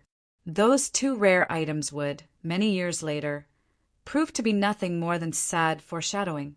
He nervously opened the box and realized that there were 2 very exquisite magical artifacts inside. Based on the material, they seemed to be primarily bronze. After studying them for some time, he finally understood that these were 2 communication magical artifacts made from the shards of the clear sky mirror. Using the innate divine abilities of the clear sky mirror, one could communicate with each other in real time over long distances. This was truly an extraordinary item, completely worthy of being placed on the new tier of legendary weapons. Shang Xingzhou had probably personally forged them, and he had spent a great deal of effort on them. Such precious magical artifacts should be used on the battlefield. Why did his master give them to him? His spiritual sense fell on the stone pearl on his wrist, causing one of the gray pearls to light up. Su Yurong's voice suddenly came from the stone pearl. "Speak, I'm busy." Qin Changsheng recounted what had happened. Su Yurong's voice vanished for a while, then came back. "Perhaps this is for us,"